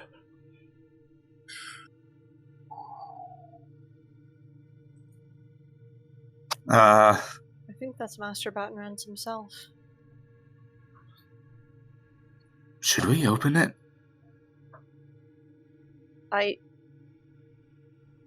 Carline's sort of like, just a quick question about the wolf head. It's just like a head, like the jaws aren't open. There's nothing. The jaws are open. I guess I'll. Yeah. Just stay back a little bit. Wait. I have a plan. And Trevlon casts clairvoyance. Okay. In order to see behind the door. Or hear behind the door, at the very least. That's really cool. Alright. Actually, I'll hear behind the door. I don't think I'm going to be seeing anything in the pitch dark. Cool. You hear behind the door. It still has this dark, chilling ambiance, atmosphere down there. And it's very quiet behind the door. But then, soon after, you hear a loud series of goddammits that sound a lot like Jennifer. Oh. Jennifer's behind the door, I think. Maybe we should, entree? Maybe we should... I don't know, I have a really, really bad feeling about this. Jennifer, should we come in? The goddammit stop. And, you eventually hear, "You got anything that can break down the door? Then be my fucking guest!" I have a spell. And Trevlon sort of puts a hand on Corellian and just says, "Let's stand back." Yeah, good call. And stands back and casts Shatter on the door. Okay. I secretly rolled to see if the door resists. It is a very hardy-ass door. So it did make the saving throw to take half damage. You cast it. The door shakes on its hinges. And you feel like you can sense the wolf head on the door snarl. Ooh. Ooh, that's ominous. I don't want to do that again, Corellian. Do you get me? Yeah, I get you. In that case, Curling's going to step forward and sort of just try to find if there is a way or a mechanism inside the wolf head that could potentially open it, something like that. And if worse comes to worse, I mean, I have a pickaxe. Make an investigation check. Hi, can Treblon help me with this? Yeah, I can. I'm good at investigation. Please roll. Okay, great. Hiya. Uh-huh! Okay. The wolf head looks like one solid hunk carved out of silver. It doesn't appear to be a mechanism with moving parts in it, which leads to the implication that it is magic of some sort. You good at Arcana, amigo? Shit, no. Shit, maybe we should get everybody else. This is, I think this is an all of us sort of problem. If we can't find Thav, then let's just get Mal and Momo. Yeah. At the very least, who's closest? Tarkalin and Nibbles, they're Arcana folk. They're, like, right by. Yeah, okay, I'll do that. And Trevlon rushes out to try and firstly yell to Darkhalin and Nibbles to go downstairs to chat with Corellian because something's up. Alright, you yell out and you hear a faint poof, and then a few seconds later, Torkalin pokes his head out the Arcanist research room door, soot covering his face. You need something? There is something downstairs that is magical and may need your attention. Please help Corellian. Okay, says Torkalin, stepping out of the Arcanist research room, his tail a little bit on fire as he does so. I love feel them so thing- much. They're such treasures. Alright, there. You know what? There. We hide them. I'm proud of them. And Trevlon heads up to try and find Momo. And Mal, if you... He's basically yelling out for Momo and Mal at this point. Alright. As you run upstairs, Torkalin makes it down, inspects the wolf head. With a natural 1, Oof. yeah. Looks closer, reaches a hand into the jaws to feel it out, and then... Chomp! Gods above, what in the... Ah! Oh my god! Ow! Ow! Ah! Oh my says God, hold Torkalin, still, screaming in hold pain.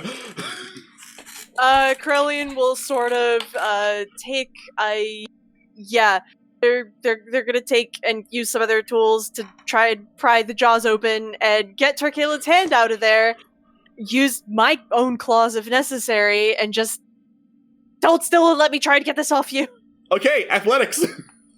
Athletics.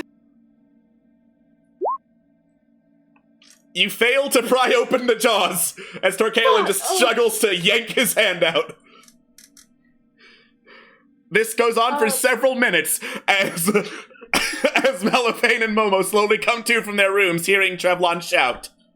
I mean, if it's been several minutes, can I just keep trying? Yeah, sure, you can try again as they come down to see you still working on it.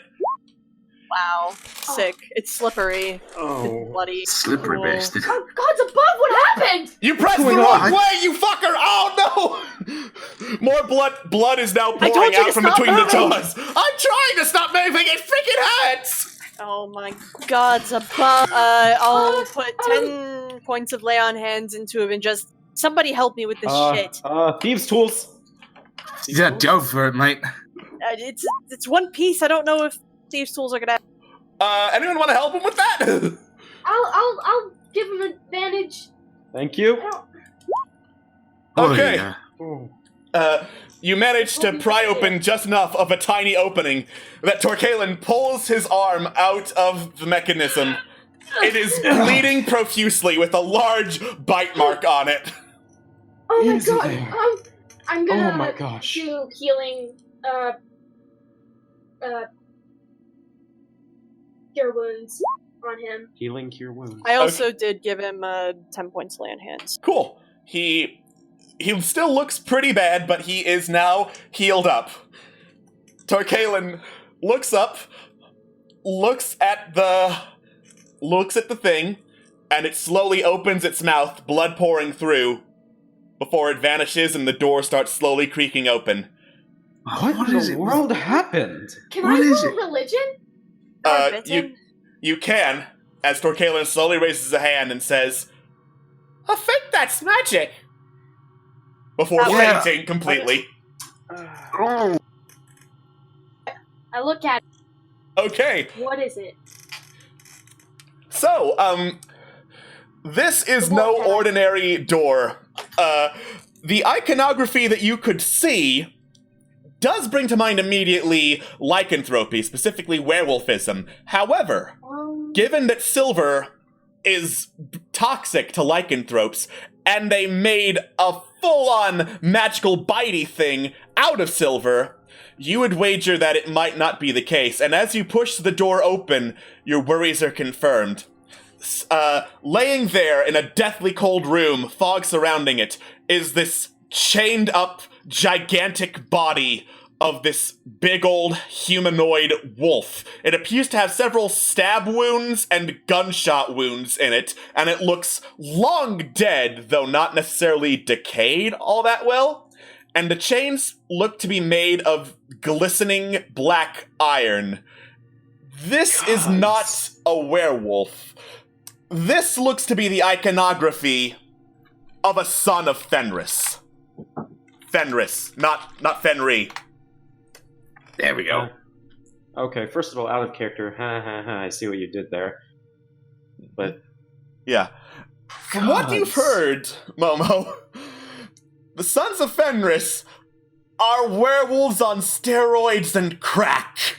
These are abominations from another world that have werewolf-like abilities, but are much, much worse. They've got arcane powers, they spit acid, they have snakes for tongues.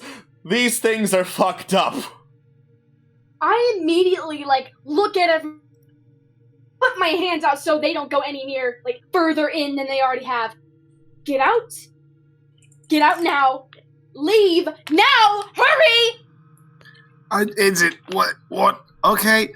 Trevor steps out of the door. Okay. Is Jennifer still in there? You can't see Jennifer. I call Jennifer. Jennifer. Is that thing dead?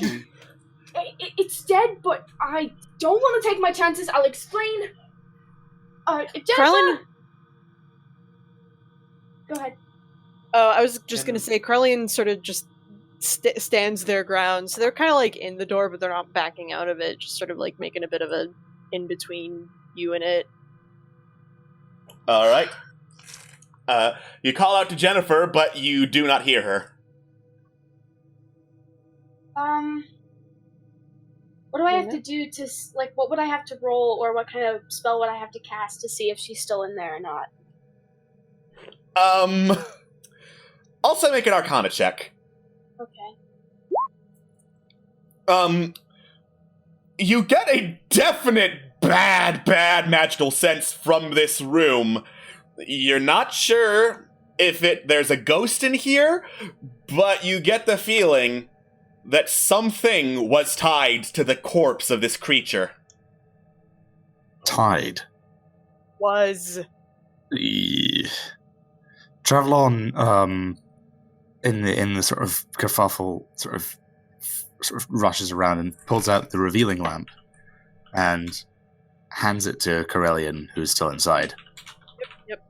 Oh, I'm inside too. I'm making sure nobody else comes in.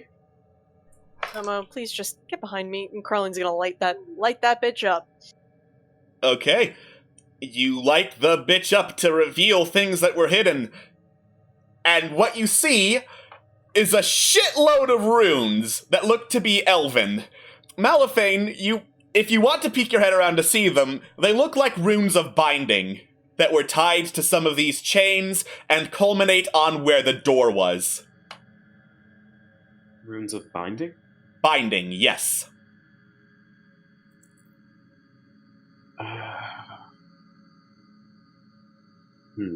There's nothing but the runes, though, is there? There is no, I was going to say life form, but Jennifer does not count. She's a ghost. You don't see anything moving in the light of the revealing lamp. I have a theory, if you're willing to hear. Are you thinking that was Lord Battenrant's? Because if so, we have the same theory. Yeah, I don't think Lord Battenrant's is gone. I think that... That is Lord Battenrant's, or was. But his spirit was tied here, and Fox came in and took him for his own needs. Great. But... Momo explains what this wolf creature is and what it's all about and what basically what he got from the religion role. No. Oh, I don't think it's a surprise that a Yugoloth would be interested in something that evil. Ooh. They're abominations. They are going to be ruining everything. Great. Fantastic. I guess that's them added to the list of people we're going to have to deal with eventually. God, the runes, though. Sorry, what did you say? How did you get through the runes, though? Well, here's the fun fact about that, I think. Banrans couldn't, but an outside force with magical powers that presumably are horribly powerful probably could do something against these runes. Well, Such I mean... as a Yugoloth. Or, I mean, you know, if the runes terminated at the door that is now open. I guess it needed blood to unlock it. I mean, I only felt Jennifer down here, I think. I only just felt the one. Where is Jennifer? She was behind here, but, she hasn't piped up, so...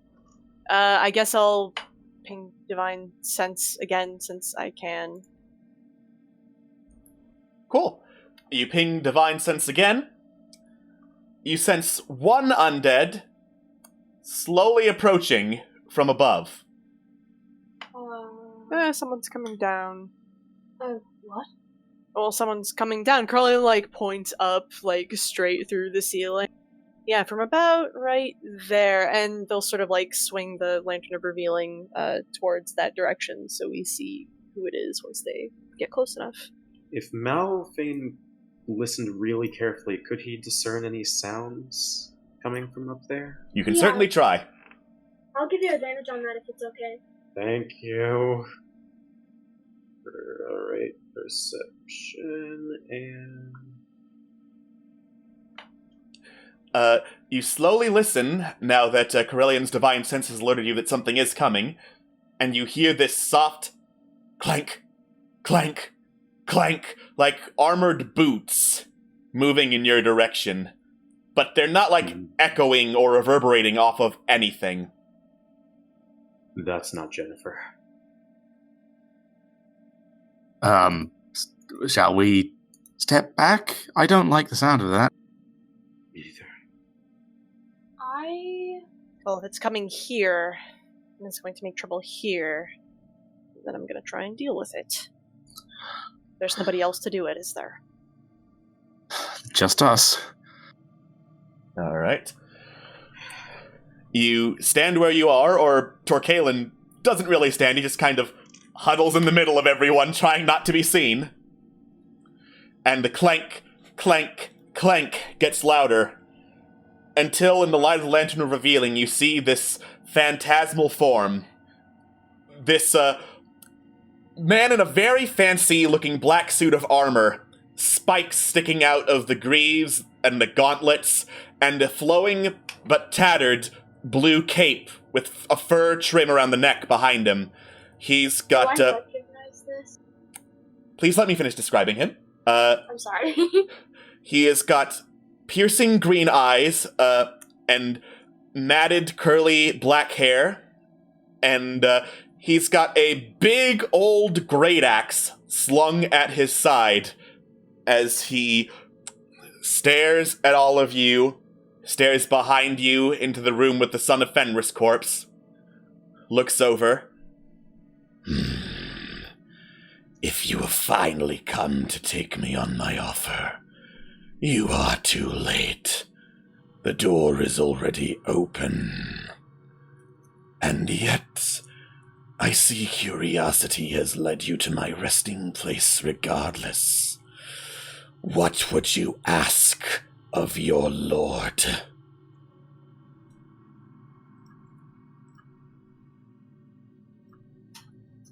What are you going to do? Do? I will admit I have been away for some time. I shall need to evaluate the land around me, see what has become of my hall.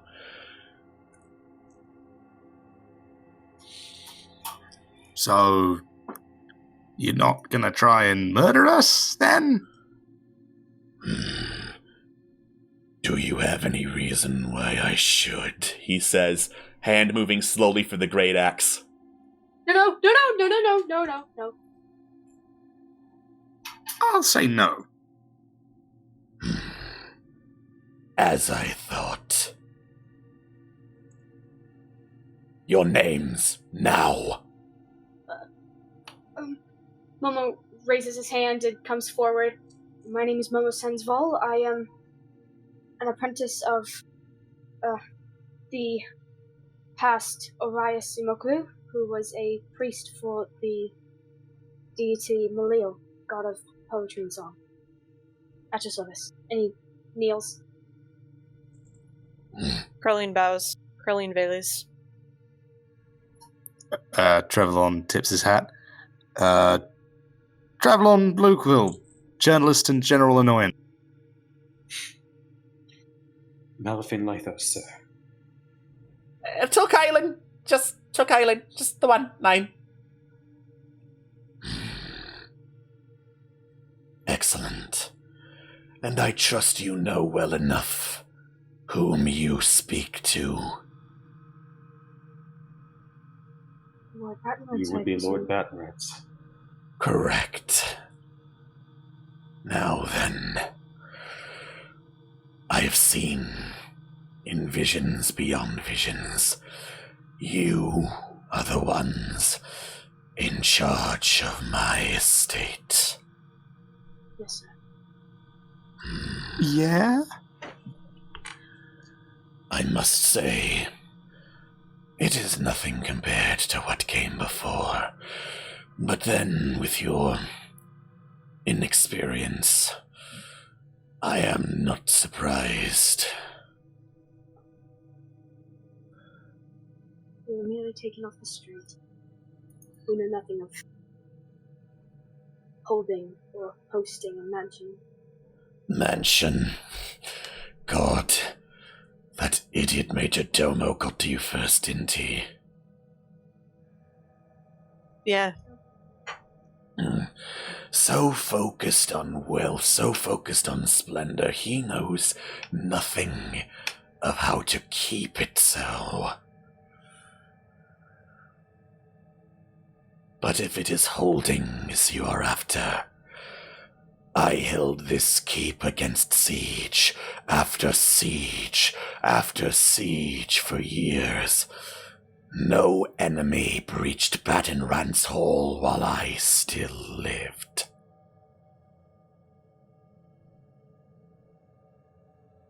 You know, wartime strategy then. Defensive plays, tactics, I presume, Lord Battenrand. I have been at war for longer than most of you have been alive. Lord Battenrand, we are in need of your counsel. The country is at war, or going to be at war, and we need to keep this place safe. Any assistance you could provide would be incredible help. He smiles, and you can see a set of very sharp, very, very sharp-looking teeth. You know well now, I can do some communication in these visions beyond visions. I shall do so with the man who builds upon my holes. And you will build defenses. Baton Rance Hall will survive through this next war, as it did survive. And when people see its glory, then we shall talk about what you shall do in return. Yes, your lordship. Thank you. Yes, sir. You got it. Is that all, then? One question from me, if you don't mind, my lord. You said that we weren't the people that set you free, and I can't deny that. Was it a Yugoloth that did so? Yes. You seemed uninterested in the power I could provide, but he knew a deal when he saw one. That I most certainly can agree with.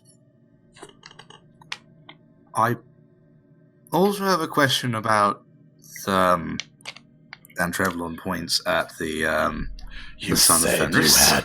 You said you had one question. Very true. And Trevlon retracts his finger. I will leave you be if you wish. Do so. Yes, sir. He bows, and he leads the way out of the door. All right. Malifane speaks up. Well, his mannerisms are a bit... he definitely could prove to be an incredible ally. He's been dead for forever, and he's been to war 1,000 times. What do you expect him to act like?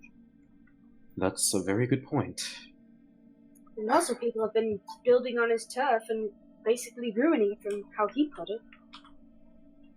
I know this kind of goes without saying, mind you, fellas, but we really need to be careful, right? Of course. He mentioned plans for after we'd done making this place safe, and I don't like the sound of that. So let's really keep on our toes. This is a blessing and a curse, so let's treat it as such, alright? Right now, reaction will have a reaction. Right now, that's not our highest concern at the moment. Right now, we need to focus our efforts on the war. You know, we are a mad group of idiots if that isn't our biggest concern, ain't it? But you're right. Won't argue with that. Yet, There here we are are. things that we've dipped our toes into accidentally, and now we've gotten ourselves into so much danger that we don't even know how to cope with it. We'll have a chat with Bert in the morning for what we can do, defenses-wise. And everyone, please stay safe. You do the same. Listen, whatever the consequences, if Lord Baton Rance has the key to keeping everyone here safe, then I will pay those consequences gladly. Alright? Me too. So just I'll handle it if it comes to that. This isn't just your burden, Corellian. This is on all of us. I'll do whatever needs to be done. Just stay safe, like Trevlon said. Likewise. I'll be in the library if you need me, okay?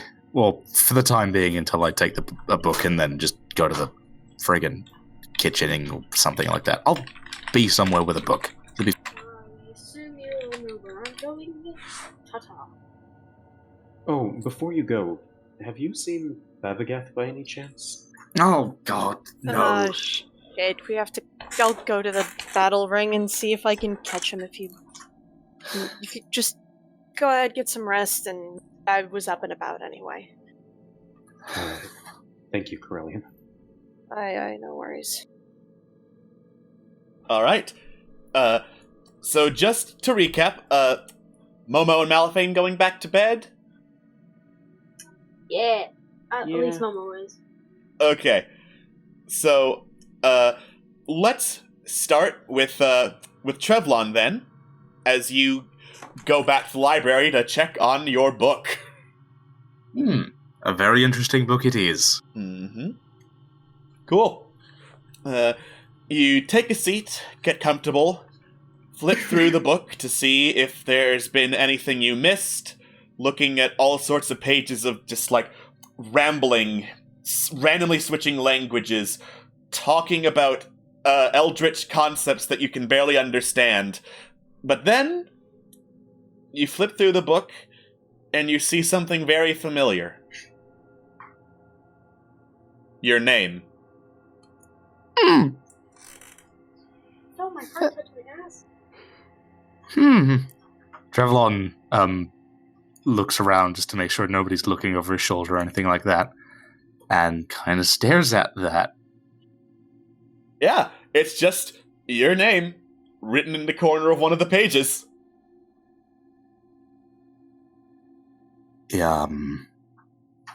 Trevlon looks around again, this time to make sure that nobody thinks he's going to be insane. Okay. Hello, book? Are you... Hello? You speak to the book. Silence. Trevlon picks up a pen. And the page is mostly empty, right? No, it's mostly full, except it says Chevlon Blue Quill in the corner. This is like margin to margin scrawling on this particular page.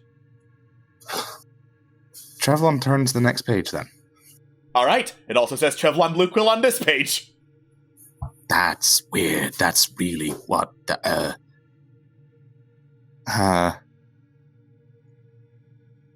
another page. You flip the page, and then the page flips after that, and then the page flips after that, and after that, and after that, and after that, and you look up, and you see just floating words in all sorts of different languages surrounding you in this featureless black void, and then you turn around, and this vaguely humanoid figure that looks to be made entirely out of perfectly painted white and gold letters staring at you. And it says, Trevlon Blue Quill. Yeah? You are the one who reads this book? Yes. You I seek am. knowledge, Trevlon Blue Quill. Yes. And then you can feel your hand shoot out, BAM! As a pen just in your hand stabs into the figure. You will tell me everything. On what? Everything, Trevlon Blue Quill. Everything you know, you will tell me. Trevlon starts writing. You start writing. You write and feverishly write for what feels like hours, and then days, and then weeks. Time just seems to dilate as you write down every single thing you know into this letter creature, and eventually you just collapse and can't write anymore. You pull your arm back, and it is covered in eldritch runes. Knowledge for knowledge. The deal is struck. This tome is yours. Who are you? I am many names. I am no names. I am what is known and what is unknown. I am knowledge itself. Pleased to make your acquaintance. it just stares at you impassively.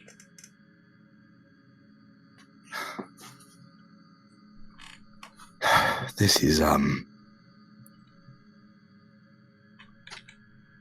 you guys all... I need to know this. No. Alright. Alright.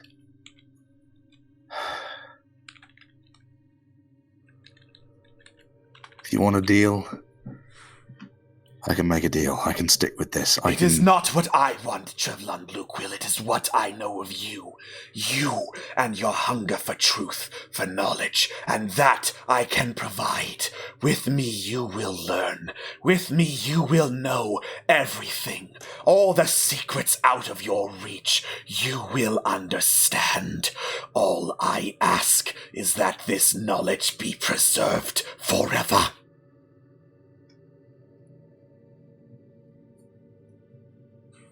If writing everything down means I can have the knowledge to make sure that what happened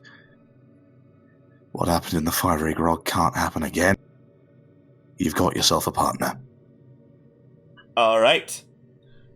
The letter humanoid, whatever it is, collapses and melts into this endless stream of words. The air around you melts into an endless stream of words, and you feel yourself being drawn into this inky black abyss. And then you hear behind you, Trevlon? And Trevlon sort of just like immediately just sort of scrambles to like just he has no idea what's happening at this point. He's just a bit like freaked out. You wake up back in the library, and Quintessa is behind you, hand gently on your shoulder. Normally you're either asleep or at the library at this point, and instead, you've just been staring there for hours. Staring for... yeah. The weird form of meditation, I'm fine. That's the important thing. I'm okay. It's late, isn't it? Incredibly so, she says, yawning. Right.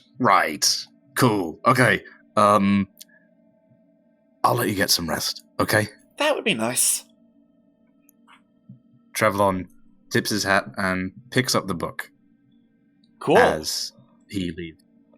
The book is your legacy item, Trevlon. We have 4 of them now. We've got the Rogue Bow, we've got the Amulet of Serenita, we've got the Plate of the Worm, and now we have the Tome of Bardic Lore. I was about to ask, did Trevlon just Warlock? We're going to level up after this session, so... You warlocked! Surprise. You warlocked! Wait, you did? You did? Yeah. You fucking Warlocked! Oh, that's so good, dude. Oh my god. He Warlocked, and I worked out what the subclass would be, but he allowed me to decide what exactly was going to be making the Warlock pact with him. Yeah. That was really fucking cool. Jesus Christ. No, Jesus Christ did not Trevlon- make the pact with Trevlon Bluequill. As Trevlon is walking out, can he check his arm real quick? Yeah, absolutely. Your arm looks fine at first glance, but you take a closer look, and it looks like there are, mad scrawling writings of words appearing and disappearing just under your skin.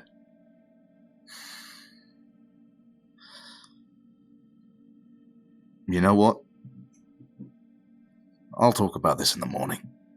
And Trevlon, for now, rolls his sleeve down to make it not exactly easily visible. Okay. We're gonna jump back in time a little bit to Carillion investigating the battle ring. It looks like a couple of, basically hirelings and stuff. They're not quite guards yet. Are just finishing up training after beating the hell out of each other with wooden swords. Maggie is there overseeing them as they put all their stuff back, and Julian is there feverishly taking notes. Yeah, I'll approach and hail them and just, quick question. Have any of you seen, really tall fella one hand, hangs around us a lot. Ah, Another Thev? one. Yeah. Funny you should mention that. How much do you know about the Gladiators Guild here in Arion? Says Julian. About as much as I've gleaned from Thabagath. I know each city kind of has their own gladiator show matches, that whole thing. Yeah. So, the head of the guild himself came down here looking for Thabagath, telling him about the deal of a lifetime, and I'm like, who am I gonna be to argue with that? I'm certainly not gonna let the guy I represent turn down the deal of a lifetime from the head of the guild. So, the two did a little bit of talking. They headed out. Before they did, though, Thabagath handed a very large sack of cash to me and said he needed to go be... I think he tried to say ascetic, but he had no idea how to pronounce it, and it just sounded like ass for a while. So, wait, so he just up and... Yeah, I said it was real important. You represent him. What was this deal of a lifetime? I didn't want to ask, far be it from me to overstep my boundaries in the guild, So you, Sav's effective representative and agent, have no idea what kind... It's out of my hands. We're there to make sure talent gets where they need to go. Talent is a little step above us, and, well, Crocodile is many, many steps above me. The butler's not going to go ask the king what the king's royal policy is. Right, so Thabagath didn't say anything other than ass? He said ass and said he was, gonna leave this with you, and don't fuck up Battenrance while he was gone. He didn't say for how long or where or anything? Julian thinks really hard. Last I heard, Crocodile was also in the middle of making some deals with dwarves. I believe those would be in a circus call off to the west. Let me spell that out for you, because it's not how you think it is. Thanks, Julian. Appreciate it. You're welcome. Great. Now I have to figure out how to break this to everyone else. All right. Thabagath. No, sorry. Go ahead. Actually, before I go, I was going to ask Maggie how training was going, and also fill her in on everything that was happening in Port Mirandu, so that she's aware of it. All right.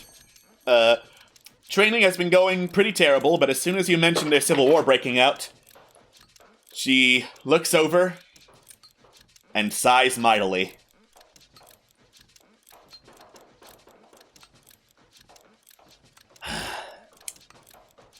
I've been through more than enough wars for a lifetime, and here I was, thinking that I could just retire off to some nice place in the middle of nowhere, keep everyone safe with basic guard duty, maybe die peacefully if that wasn't too much to ask. But no. Now we got civil war on our hands. Yeah. Sounds like an ideal kind of life and death, if you ask me, but, anything you need for defenses, we're working on it. I'm gonna get things built. I'm gonna make sure that, try my best. You know how things are. Alright. Just, anything I can do, please. Let me know. You're the people with the money. Anything you can do to furnish this place, keep everyone who lives here safe, that would be nice. As for me, well, I suppose the least I can do is what I've always been doing, she says, slowly sitting up. Pretend to be some kind of hero. Pretend good enough, people believe you, for some reason. Their loss. Right? We'll do our best. She gives a quick wave goodbye as you take the remains of Thabagath's wealth and head back inside. Thabagath was carrying to divide around amongst the rest of the party so that it doesn't disappear. 3,011 gold, 7 silver, and 23 copper.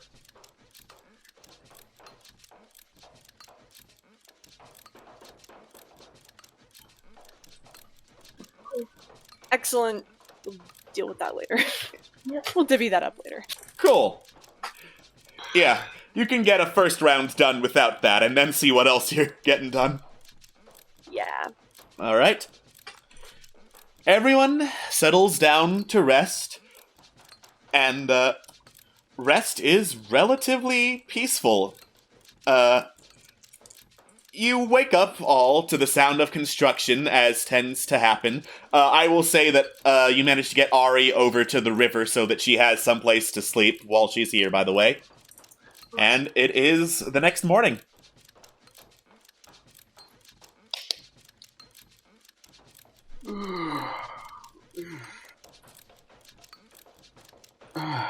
Well, I don't know about anyone else, but I slept like a baby last night.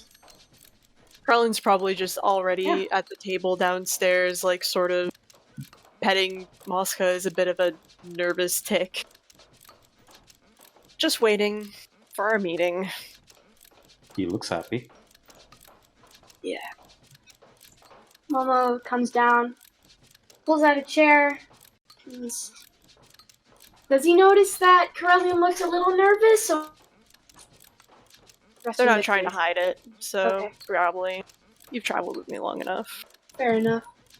And Momo does not get a good feeling. Travelon eventually head down. If Corellian was looking nervous, then Travelon is looking like... You don't know what he's looking like, but he looks like he's had a rough night, to put it mildly. Whoa. Both of you look like shit. Well, not shit, you just look scared. Thanks. Thank you. You just look scared. What did you guys come up with a plan already? No, just rough night, I guess. Yeah, I don't you know. look more tired than usual. I'll explain at some point. Fair. Okay. Well, Just remember not to hold secrets for too long. We discussed this. Yeah. Yeah, so, we're having a meeting and discussing things, and, figure I should let everyone know since we're all here. Well, not all of us. We're Corellian still waiting on Fabagath. No. We're just, let me... Fabagath has, taken a deal with the leader of the Gladiators Guild. He's left all his earthly possessions behind, become an ascetic, and has apparently taken the deal of a lifetime, and he's not going to be joining us in the foreseeable future, according to Julian. I'm sorry. Oh, okay. What? Okay. Seriously though, where is Fabagath? Did he go over to the stables, or? He's not lying. Right. So, to say it again, Fabagath took the deal of a lifetime from the leader of the Gladiators Guild, and has given us all his earthly possessions, and Corellian, thunks like a coin pouch that was Fabagath's. He left all his money, and he left. So he just Left? Apparently it was, like Julian said, the deal of a lifetime, something that he could probably have never gotten otherwise. Think 10 steps up the guild ladder. right in the middle of... just right in the middle of all of this! He just up and left! Like that! Why couldn't I do that? I didn't ask to be... Why did he do that? He just left all of us behind! I don't know. Because he's Fabagath. Of course he would pull a stunt like that. No, Oh, he not- wouldn't do that! No, don't even start talking about him like that! He was a good friend to all of us, and he did what he could! No, it's fine. We're good without him. Yeah, it's fine. He's not worth our... Yeah. What is it?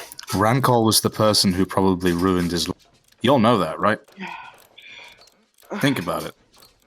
He loses his mind, he kills his whole family, and who else do we know has the power to do that? No, Mal, I think Thav wanted to go on his lonesome. I kind of think he wanted to do to do the job personally. He can't do that! I don't think that we're the arbiters of what Thabagath can and cannot do. Right, he's his own damn person, so just leaves the rest of us way smaller than him, probably a lot squishier. No offense, Corellian, you're probably the strongest out of all of us. Leaving the rest of us behind to fight all of these wars without the big person he is. He just left us. And he just bolts off. He leaves. He goes back to his room and he slams the fucking door. What the fuck? So much for wartime preparations. And I thought my news was going to be the worst. Oh yeah? Prove it. Oh. Trevlon looks Corellian in the eye, kind of like half smiling for a little bit, and then sort of grimaces, and then looks around and then says, I prefer to do that when we're all here. I will show you what. But we need to get Momo, okay? Alright? Yeah, I know, I was just saying it as a joke. I know you're good. I know you're good for it.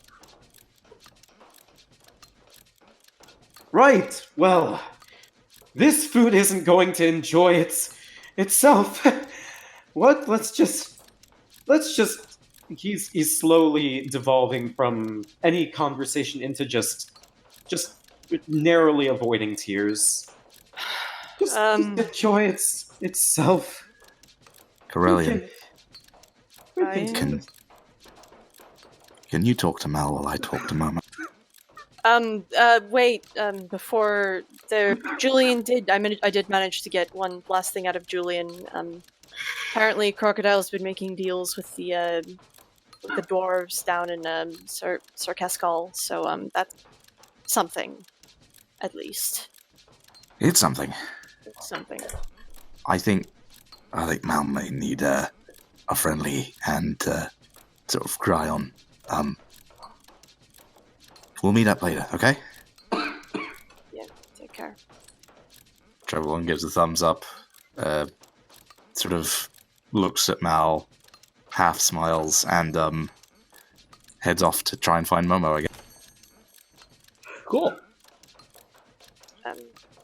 Malphane. What? Everything's fine. Everything's fine. Damn. We don't need him. I mean... maybe we don't. Maybe it's alright. I mean, do you think that we would begrudge you if you had to go? If you had to go back to A-Light and take care of your mother? I don't think that we would try to stop you. No. No, he wouldn't. No, we wouldn't. I presume there's something that we don't know about this whole thing that he figured he needed to go and do. It's like Treblon said, maybe Rangel's had his fingers in Thav's life for a very long time. I'm not happy about this. None of us are, and I know you're not either. I know you and Thabagath have exactly seen eye to eye. But I couldn't give a rat's ass about that.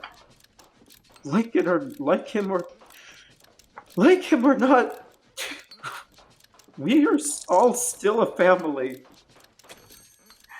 And you guys are the last I have. Krellin's gonna move sort of around the side of the table and sort of like gesture Mosca to go around the other side so that she can sort of like comfort him a little bit. Emotional support Stoat and just... Emotional support Stoat leans against Malphane. God, what a good girl. Malifane, it's... You might be a little angry at me for saying this, but if you didn't give a rat's ass, you wouldn't be crying, and that's alright. It's alright to care.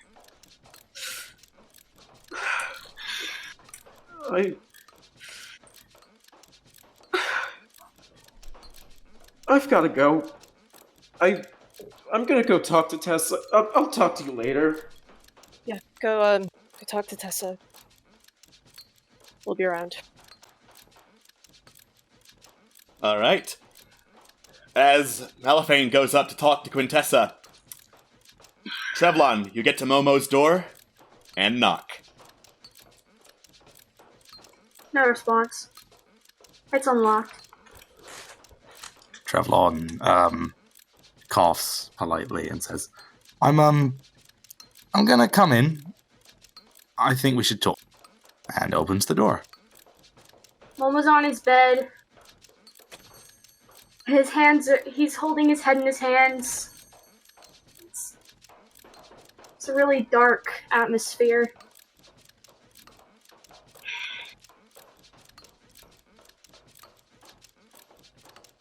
What?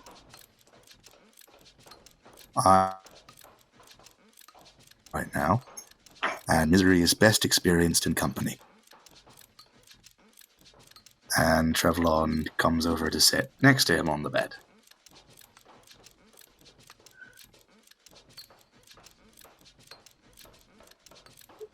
What are you feeling right now? What am I feeling? It's a bit selfish. Are you sure you want to hear? Of course. Selfish feelings are the things you got to talk about first. Alright, fine. I didn't ask to be here. I never wanted any of this. I just came and read the glorious word of Malil with my beloved mentor. And then suddenly he's whisked off, and then I meet you lot, and then next thing I know, my mentor is dead, and then one of my party members just up and left. All of this is his fault as much as it is ours, and he just has the bloody right to fucking leave? I didn't ask for my mentor to die. I didn't ask him to sacrifice himself. I didn't ask to be here. I didn't ask to start a fucking war. I didn't ask for any of this, and yet he just has the balls to fucking leave. And that's not fair. I get it. He has his own things he wants to do. Maybe he has his own, problems to deal with. That's fine. He could have at least told us, and he just left and...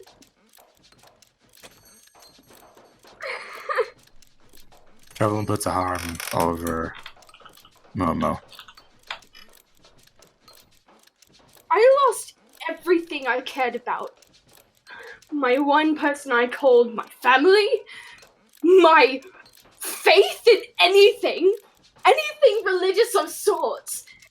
I lost a good friend, and now I'm about to lose my own life and possibly more of my friends to a goddamn war that I started! And I have no idea how to stop it. I don't know what we're gonna do, what the four of us are gonna do about any of this. How the hell can we stop all of that from happening? How can I stop it? You know, Momo, the fun part about that is that you're not going to be alone.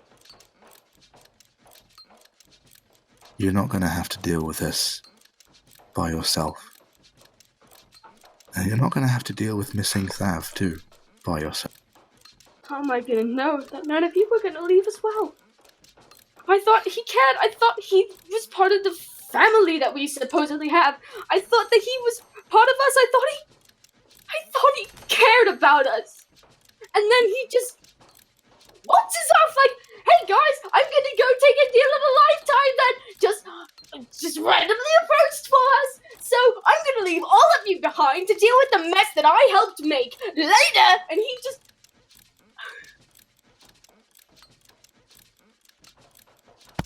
Has Thavagath ever lied to us before? I don't know. I don't fucking know. I don't know him anymore. I don't... Momo.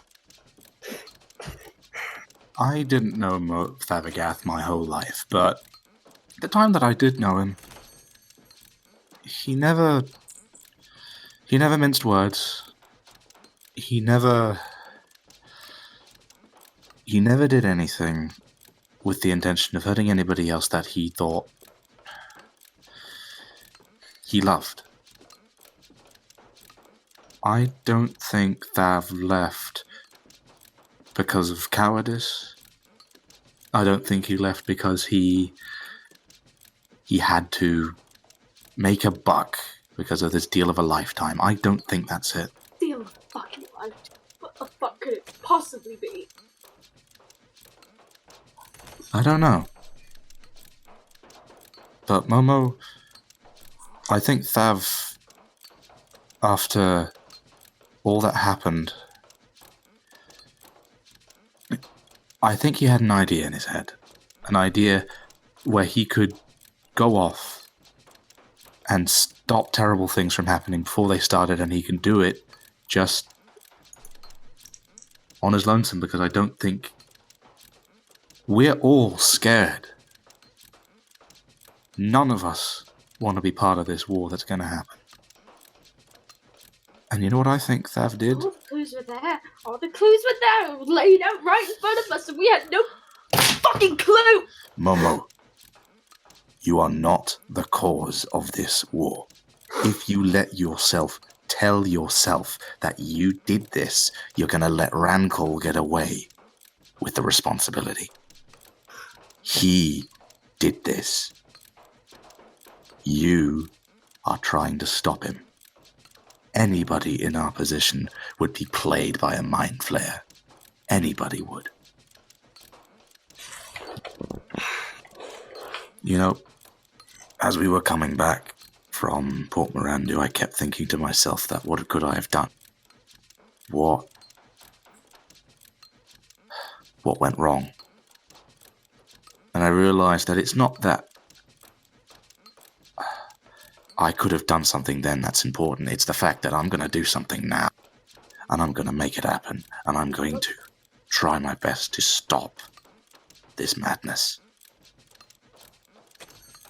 And what can we few do to stop a war of worlds, basically? Let me think. We have with us the bravest kobold I've ever met, the ambassador of the Arakokra faith, basically. And Trevon smiles at Momo at this. We have with us perhaps the most devious rogue Irion has ever had the pleasure of hosting. Devious? I think that's the word for him. And out of screams from the kitchen, bullshit! And you have a guy who's going to try damn hard to figure out what the hell's going on and stop it. It doesn't sound like much, but remember, we stopped the Okiti and Port Mirandu's officials murdering each other. We killed a dragon. We are strong, Momo. Why And do I Thav feel was strong. so weak? We are strong. You feel weak because you feel like you failed. But I know you. And I know that you're going to stand up. And I know that you're going to fight. Because you have, in great supply, a resource, a value that's so desired in this world of ours, and that's hope. rare to find hope nowadays, I guess. It is. But we'll find it, won't we? And Thav, wherever he is, I know he's doing the same. I know that he thinks he's trying to do what we're doing. And I don't know why he took the deal. I don't know how it's going to help us. How it's going to save Irion. But I have faith in Thav. As I have faith in all of us.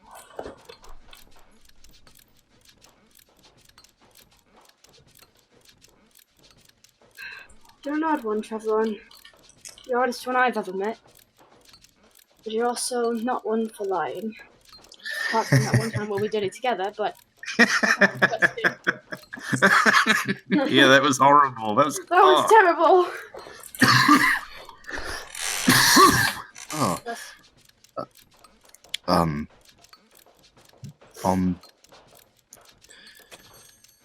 Momo, I want you to know that you're scared, and I understand that, and I feel it too.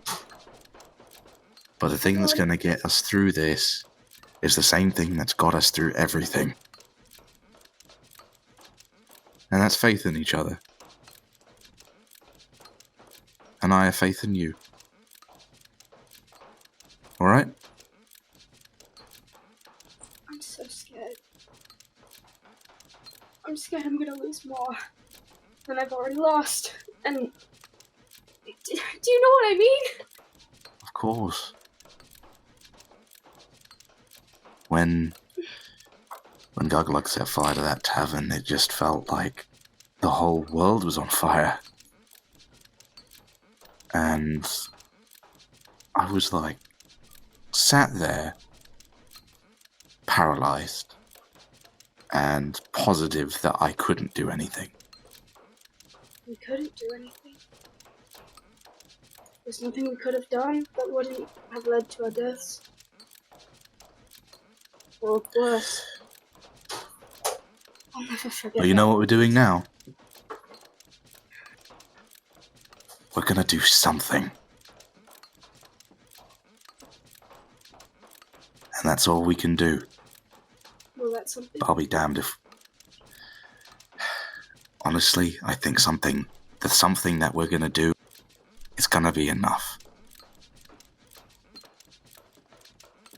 I know this. We're gonna be okay. And I know that too. Okay. And he, falls onto his shoulder and just kind of silently weeps. Trevlon squeezes Momo's shoulder. You're a good friend. You are too, mate. One of the best. Alright. So first off, Trevlon, get inspiration. Hell yeah, baby. Yeah. Second off, Mel, I know you want to go see your emotional support Quintessa, but we've had 2 emotional support things and we're over time, so instead, I wasn't expecting it. Cool. So instead, you all eventually gather up back in the meeting hall as Bert walks in, papers in hand, looks over at you all, and says, "Is this a bad time?" Not anymore, Mr. Character Art. Oh, I love it so much! Oh! Hello, fancy man. There he is! I love him! Alright, and on that note, before we get into planning, which is always going to take a while, we're going to call it there for some mood whiplash from Fallen Empires. We will see you all next week. Bye-bye! Bye, guys!